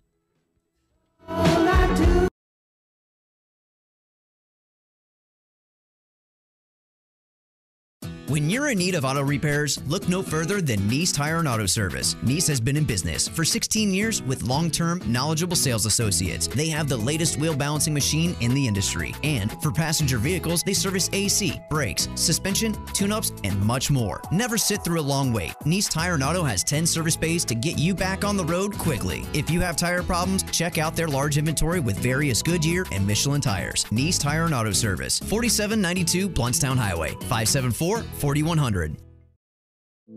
You put your mower through a lot. All that back and forth can add up to thousands of miles. That's like mowing cross country. Gravely commercial mowers are built for all-day performance, helping you get the job done mile after mile. Gravely, built to mow the distance. Get your Gravely motor only at TNT Supercenter, your one-stop shop for work or play. 14585 Highway 19 South, Thomasville, Georgia. TNTSupercenter.com. I'm talking tough, like a state of mind. Tough, like a soldier on the front line. Tough when it gets rough, like my Ford truck. Always enough. I'm talking tough. Franklin Spring Creek Ford, the place to find your next truck in southern Georgia. I'm talking tough. Hey y'all, we're Chris and Preston from Low Cash. Head to Franklin Spring Creek Ford and see them about all of your vehicle needs. 7-year limited warranty. TNT and the Mahindra 4540 tractor, making the competition green with envy. 14585 Highway 19 South, Thomasville, Georgia. 229-228-5297 or online at TNTSupercenter.com. Hold everything. For less, the Pack Store Save event is going on now at the Home Depot, and the shelves are full of smart storage solutions. Start with durable 27-gallon storage totes for just $8.97. They're made of heavy-duty resin to hold up to 400 pounds. At that price, you should get a few extra, just to hold the money you'll save. Come get organized at the Pack Store Save event going on now at the Home Depot. More saving, more doing. Valid through August 23rd, U.S. only. By the time that we got up there, his room was filled with smoke. The wind had blown and drifted the snow up against the side of my house, blocking the exhaust from my furnace. I heard the smoke alarm going off in my friend's apartment. Without the kidda smoke alarm, my son would not be here today. And had it not been for that carbon monoxide detector, they would come to school and not have their teacher there. I grabbed my fire extinguisher and put out the fire. Kidda makes technology that saves lives. Get these essential products at the Home Depot. Parker Brothers Roofing says don't play games with your roof. Protect your home and your family. The Parker Brothers tell you the truth. We'll fix your roof, 'cause it's what we do. With quality, integrity, and pride. Parker Brothers Roofing, professional every time. Stay safe and dry inside. Customers constantly tell us that they're getting several estimates to compare apples to apples. You ever bite into an apple and find out the inside is rotten? Cheap roofing quotes are just like that rotten apple. Quote looks shiny and delicious because it's the cheapest, right? But you wind up with that rotten apple that leaks or starts to fail immediately. All roofing quotes are not equal. Cheap estimates equal cheap materials, subpar labor, or both. For quality that lasts, call us at 656-8112. Parker Brothers Roofing, professional every time. Stay safe and dry inside. License number CCC 049350. Tallahassee loves the corner pocket as much as a crystal ball winning catch. He's looking, he lost it to the end zone. It's Benjamin! Touchdown! With 13 seconds left. The 97.9 ESPN radio special is a must-have every Monday and Wednesday at the corner pocket. 10 mouth-watering wings, a fresh side of fries, and a chilled domestic pint of beer are just $9.79 all day long. Be sure and try the fish blend of sauces, a true wing eater's favorite. The Corner Pocket Bar and Grill. He's gone! Home of Trivia Tuesday, Beer Bingo Thursday, and the daily $7.99 lunch special. This Day in Sports brought to you by Superlube. Superlube, 19 Tallahassee area locations. Quick, convenient, no appointment necessary. This Day in Sports history. July 6th, 1933. For the first time in history, Major League Baseball held the All-Star Game at Chicago's Comiskey Park. The teams were selected by managers and fans. Players like Lou Gehrig and Jimmy Fox were on the team. The AL would win the game 4-2, and of course, Babe Ruth would hit the first All-Star Game home run. How's your car's air conditioner working? Could be better? Take it to Auto Super Service Center today for a comprehensive air conditioner service. It's just $49.99. Yep, just $49.99. Since 1980, Tallahassee's trusted name for auto repairs, service, and low prices has been Auto Super Service Center. There are 5 Tallahassee area Auto Super Service Center locations. Find the one nearest you at autosuperservicecenter.com and call for an appointment. $49.99 air conditioner service special is a limited time offer, so call today. Tallahassee Sports Center.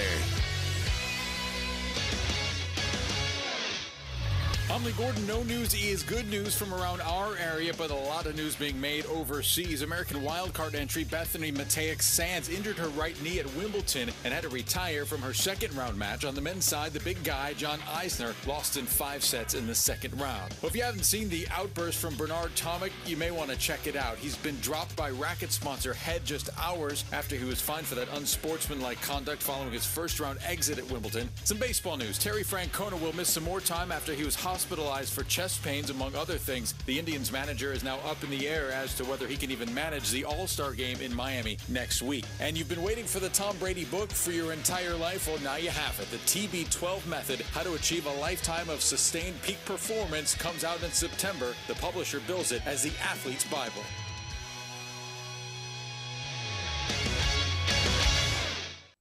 Live from the Dale Earnhardt Jr. Buick GMC Cadillac Studios in the capital city of Tallahassee, this is the Jeff Cameron Show on 97.9 ESPN Radio.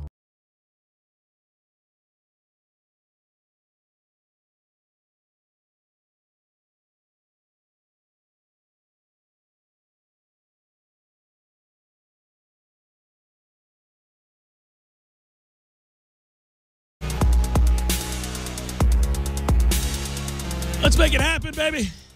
Play that clip and let's get some kids to the, or adults for that matter, to the WWE event here in Tallahassee at the Civic Center on the 16th. Just tell us who this is. Fire away. For all you southern swamp sows, What? to keep the noise down while I take my robe off and give your ladies a glimpse of my simply ravishing body. Hit the music. 523-3776. Caller one. First person that can tell us who it is that is talking there in that clip. You'll win a pair of tickets to see wrestling WWE Civic Center in 10 days. Good stuff. Caller 1. You want to play it again? For all you southern swamp sows, What? to keep the noise down while I take my robe off and give your ladies a glimpse of my simply ravishing body. Hit the music. I think it would be fun. That aspect of being a professional wrestler would be fun. You have license to be as just about as vulgar and over-the-top egomaniac as you could ever want to be. And actually, the better you are at the descriptors, and the more over-the-top you are and insulting, the better off the heel you are, the further it goes. Looks like this guy's a small-time guy, but I saw a story on a guy who can work the mic pretty well, and his shtick is he's the progressive liberal.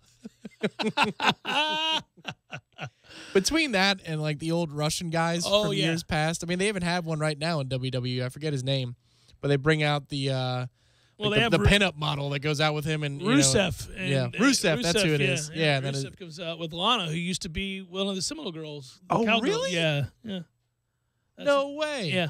I didn't even know that. Yeah, there you go, buddy. Oh, well, no wonder. Yeah. So there's that. Yeah, they have Rusev. My kids get mad when Rusev comes in. Samoa Joe. They play it up. It's great. They have different guys that will kind of incite sort of the over-the-top jingoism that you... Oh, William Regal was excellent at it. You know, the British Bulldog is the better-known wrestler, but William Regal at working on microphone and insulting America, oh, it was fantastic. The people would get so mad. Oh, Roddy Piper would do it in a weird way, too, and he was the master at really... I mean, it would get uncomfortable. You're like, I'm fairly certain he just called Sergeant Slaughter a baby killer. These people are really going to get angry here in a second. Or Ric Flair with the chauvinism and then pointing out certain women in the crowd. Well, he doesn't realize. I know. It didn't take much from that bar story. It was classic. Wasn't that 30 for 30 supposed to come out already? On Flair? Yeah, what's the hold up there? Because I don't think he's a great guy, so let's find out how bad of a guy he is. Is he suing? I don't know, maybe. I would think that your suspicion that he's not a great guy might indeed be accurate. I would think that that's quite possible because he plays the character so well. You feel like he's invested in it in a way that's more natural than it should be. There was one clip we played last week while you were gone. It was awesome. It was Jim Ross, but it was the moment when Paul Heyman was fired from the broadcast team and they brought back Jerry the King Lawler, and Heyman sizes up like he's going to fight McMahon, which is you won't do that because Vince is actually a big guy, and he tries to fight Jim Ross, and Jim says, "Get off me, you son of a bitch!" That's the clip we used. It was awesome. All right, quickly, the Dallas Cowboys got the call. This is what happens in the offseason. We usually wait for it. It's happened. Multiple reports. Linebacker Damian Wilson arrested by Frisco, Texas police. Frisco, Texas sounds like a place where you could get arrested, where you might have too much fun. Perhaps. Anyhow, he was arrested in Frisco, Texas. Police do so on Tuesday night near Toyota Stadium in the city. I didn't know that Toyota Stadium was a place. Been charged with 2 counts of aggravated assault with a weapon. If that's accurate, you cut that guy, right? That's not. You don't wait too long on that one. Yeah. What weapon are we talking about here? Freedom Fest is where he was at. Good old Freedom Fest. Freedom Fest in Frisco. Yeah, on the 4th of July, festivities near Toyota Stadium. According to the WFAA, Wilson was booked at the Frisco jail, released after posting $10,000 bond. Frisco police are not yet releasing the arrest report because the incident that led to Wilson's arrest is still under investigation. So no comment there is what the Cowboys had to say. We're aware of the situation.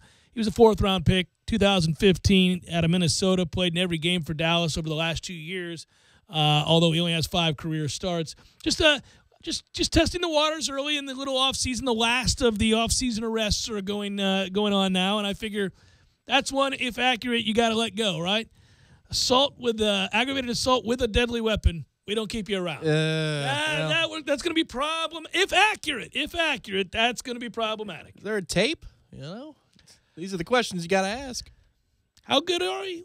Are you a difference maker? 6 times All-Pro. Has played in every game, but only made 5 starts. Okay, just out of curiosity. Well, if he was a part-time starter / practice squad guy, you'd say, well, all right, we'll just cut him on principle. But if he's the latter, you say, well, all right, let's let all the facts of the case present themselves. It is hard to believe. When we talked about it yesterday, and I went back, and we often go back and listen to various segments of the show just to critique ourselves and to listen to certain things, but I went back and listened to us talking about the NFL and the fact that now we are 28 days away from the Hall of Fame game being played. 28, 27? Yeah, 28 days until the Hall of Fame game is played.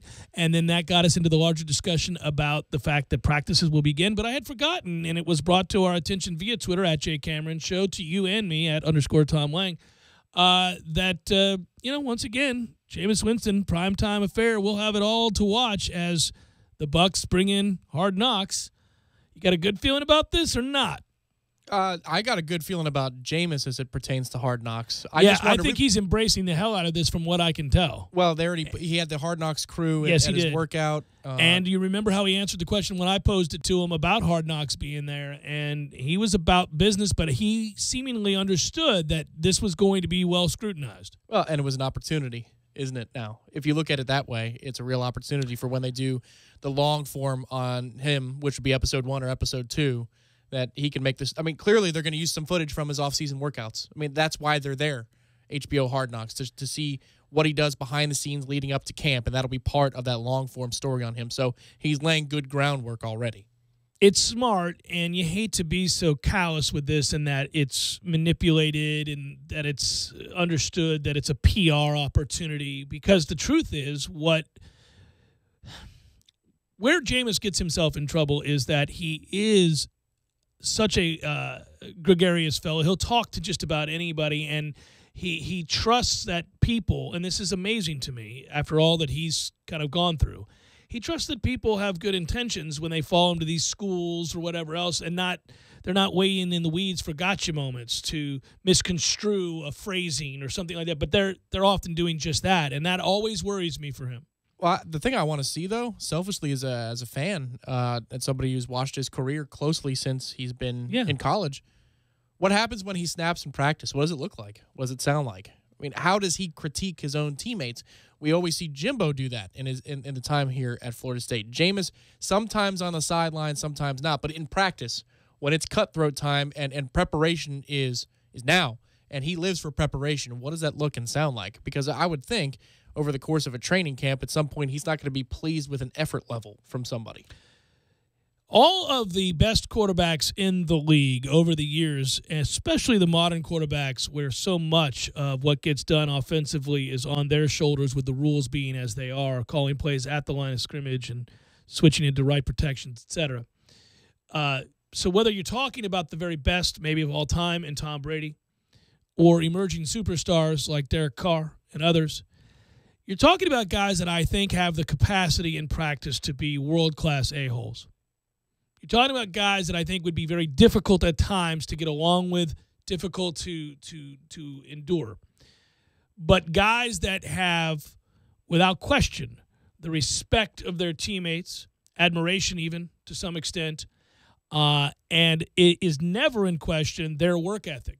You can only criticize, you can only be vocal if you are actually putting yourself through the paces and you are accountable in a way that he has shown himself to be through the first 2 years. He's on the right path. You're right. What this will reveal is what many people don't get to see, but I think exists from all of those quarterbacks. You think Tom Brady is nice at practice?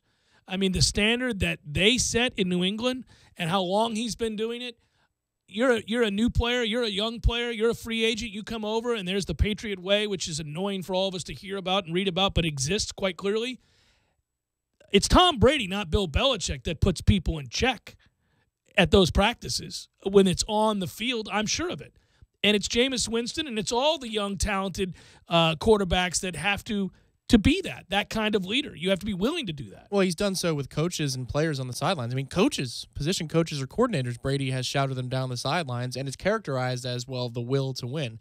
It's only characterized as the will to win if you've won Super Bowls. Yeah, it won't be for Jameis. Given his baggage, they'll say the tyrant or something along those lines. Well, they'll say he's immature, or they'll say that he needs to learn to control his emotions. Yeah, the one thing I will say, and I don't know that Hard Knocks can answer this question, but I found it interesting that Dirk was willing to open up, the head coach of the Bucs, Dirk Cutter, when he said that, I hope someday soon Jameis is willing to say at the line of scrimmage, this play can't work, but this other play can. Right now, he wants to put us in the best position for the play that I call to work. So it can work. It can work. But I can't wait for the day where he just takes it over and he says, no. Well, then do it. Because here's the thing. Dirk has proven himself to be a play caller who at times coaches out of fear. Puckers, you might say? Yes, and he's admitted it. This isn't my opinion. This is something he's admitted to. This is something he has said and regretted post-games, in which he has said, that's not on Jameis, that's on me. I called that play. I was worried about this, and this. In retrospect, I should have done. I mean, I guess I admire that he's willing to come clean and protect his young quarterback in that way.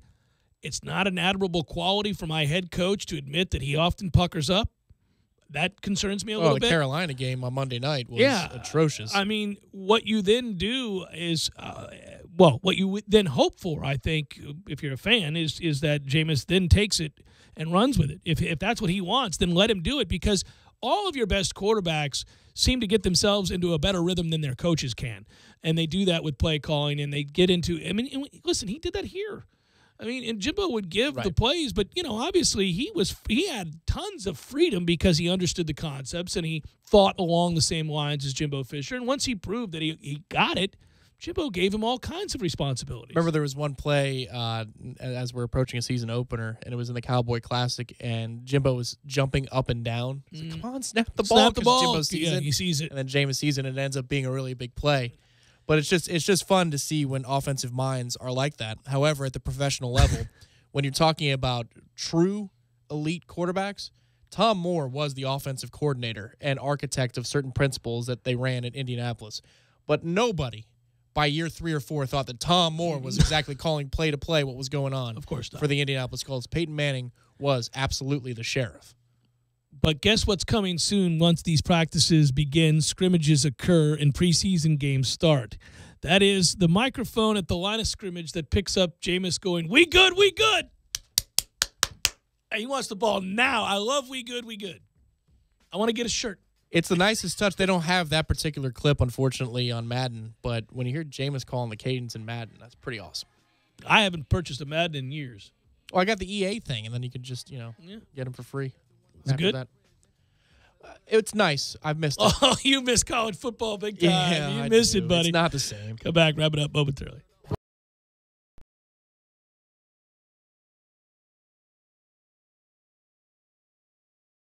When you're in need of auto repairs, look no further than Nice Tire and Auto Service. Nice has been in business for 16 years with long-term, knowledgeable sales associates. They have the latest wheel balancing machine in the industry. And for passenger vehicles, they service AC, brakes, suspension, tune-ups, and much more. Never sit through a long wait. Nice Tire and Auto has 10 service bays to get you back on the road quickly. If you have tire problems, check out their large inventory with various Goodyear and Michelin tires. Nice Tire and Auto Service, 4792 Bluntstown Highway, 574-4100. You can tell a lot about a tractor by its warranty. That's why Mahindra makes the toughest tractors on earth. With steel, not plastic. Backed by the industry's best limited powertrain warranty, period. Not 5 years, not 6 years, but a full 7 years on select models. No wonder the other guys are green with envy.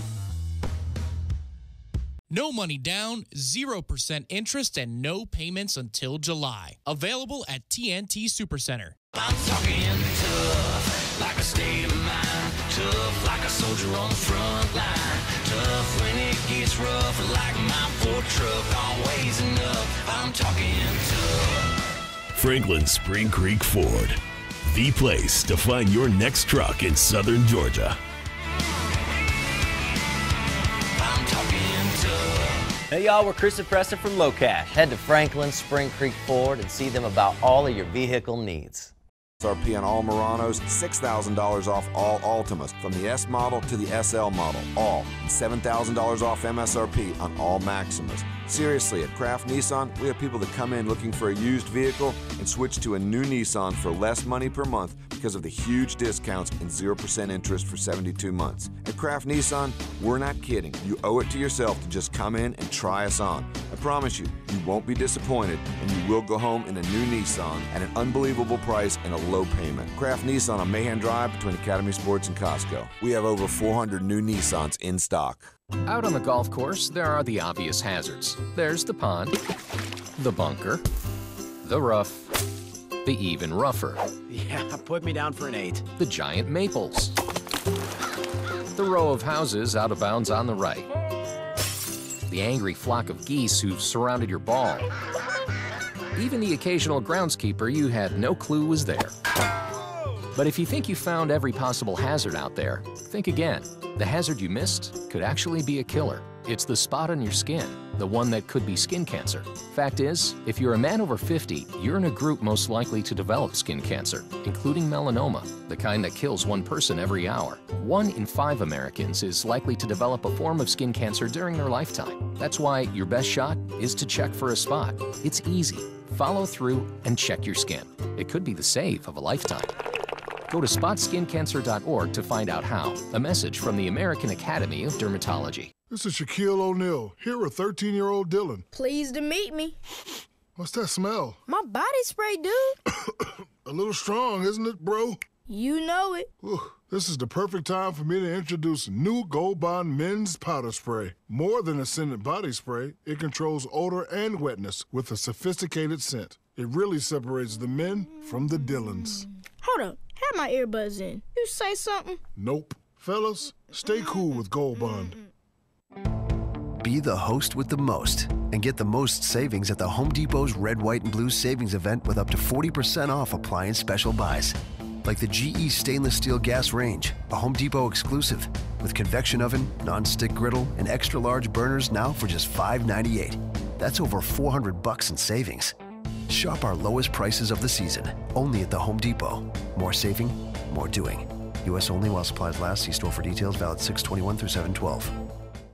If you haven't stopped into Tallahassee's favorite hangout, the Fourth Quarter Bar and Grill on North Monroe Street, you're missing out. Hey, it's me, Courtney. Hey, it's me, Marissa. Last but not least, I'm Kim, and we're the girls from the Fourth Quarter. Okay, girls, there are lots of great nights to stop in at the Fourth Quarter, including Monday, where it's happy hour all day, including 2-for-1 Wells. There's Tuesday night trivia with Professor Jimmy, where you can win money. What other night should we stop by the Fourth Quarter? It's Kim again. Join me Saturday and Sunday mornings for Bubbles and Brunch from 7 to 2.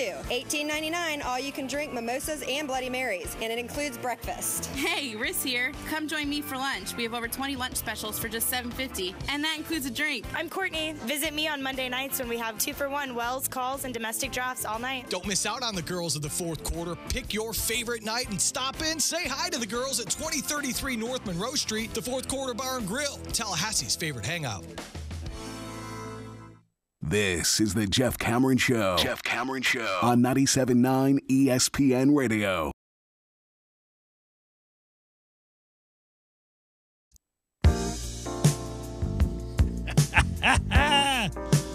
Well done. There's the ambrosia I was looking for our probable summertime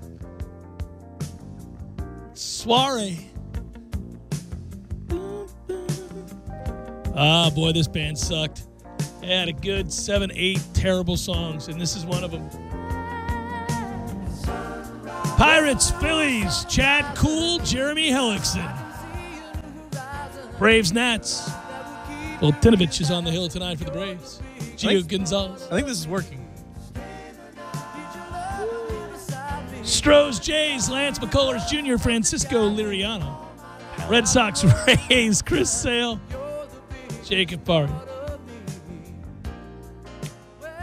Padres, Indians, Lamet, Josh Tomlin, Orioles, Twins, Dylan Bundy, Jose Barrios. We've got D-backs, Dodgers, Robbie Ray. Hey, Robbie Ray. Must be a day. Rich Hill.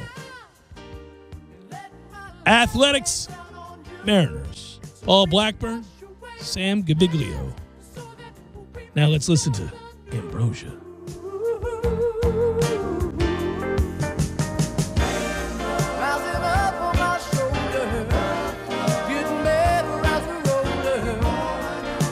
Guys, enjoy the baseball tonight. We'll be back with more Ambrosia on tomorrow's show.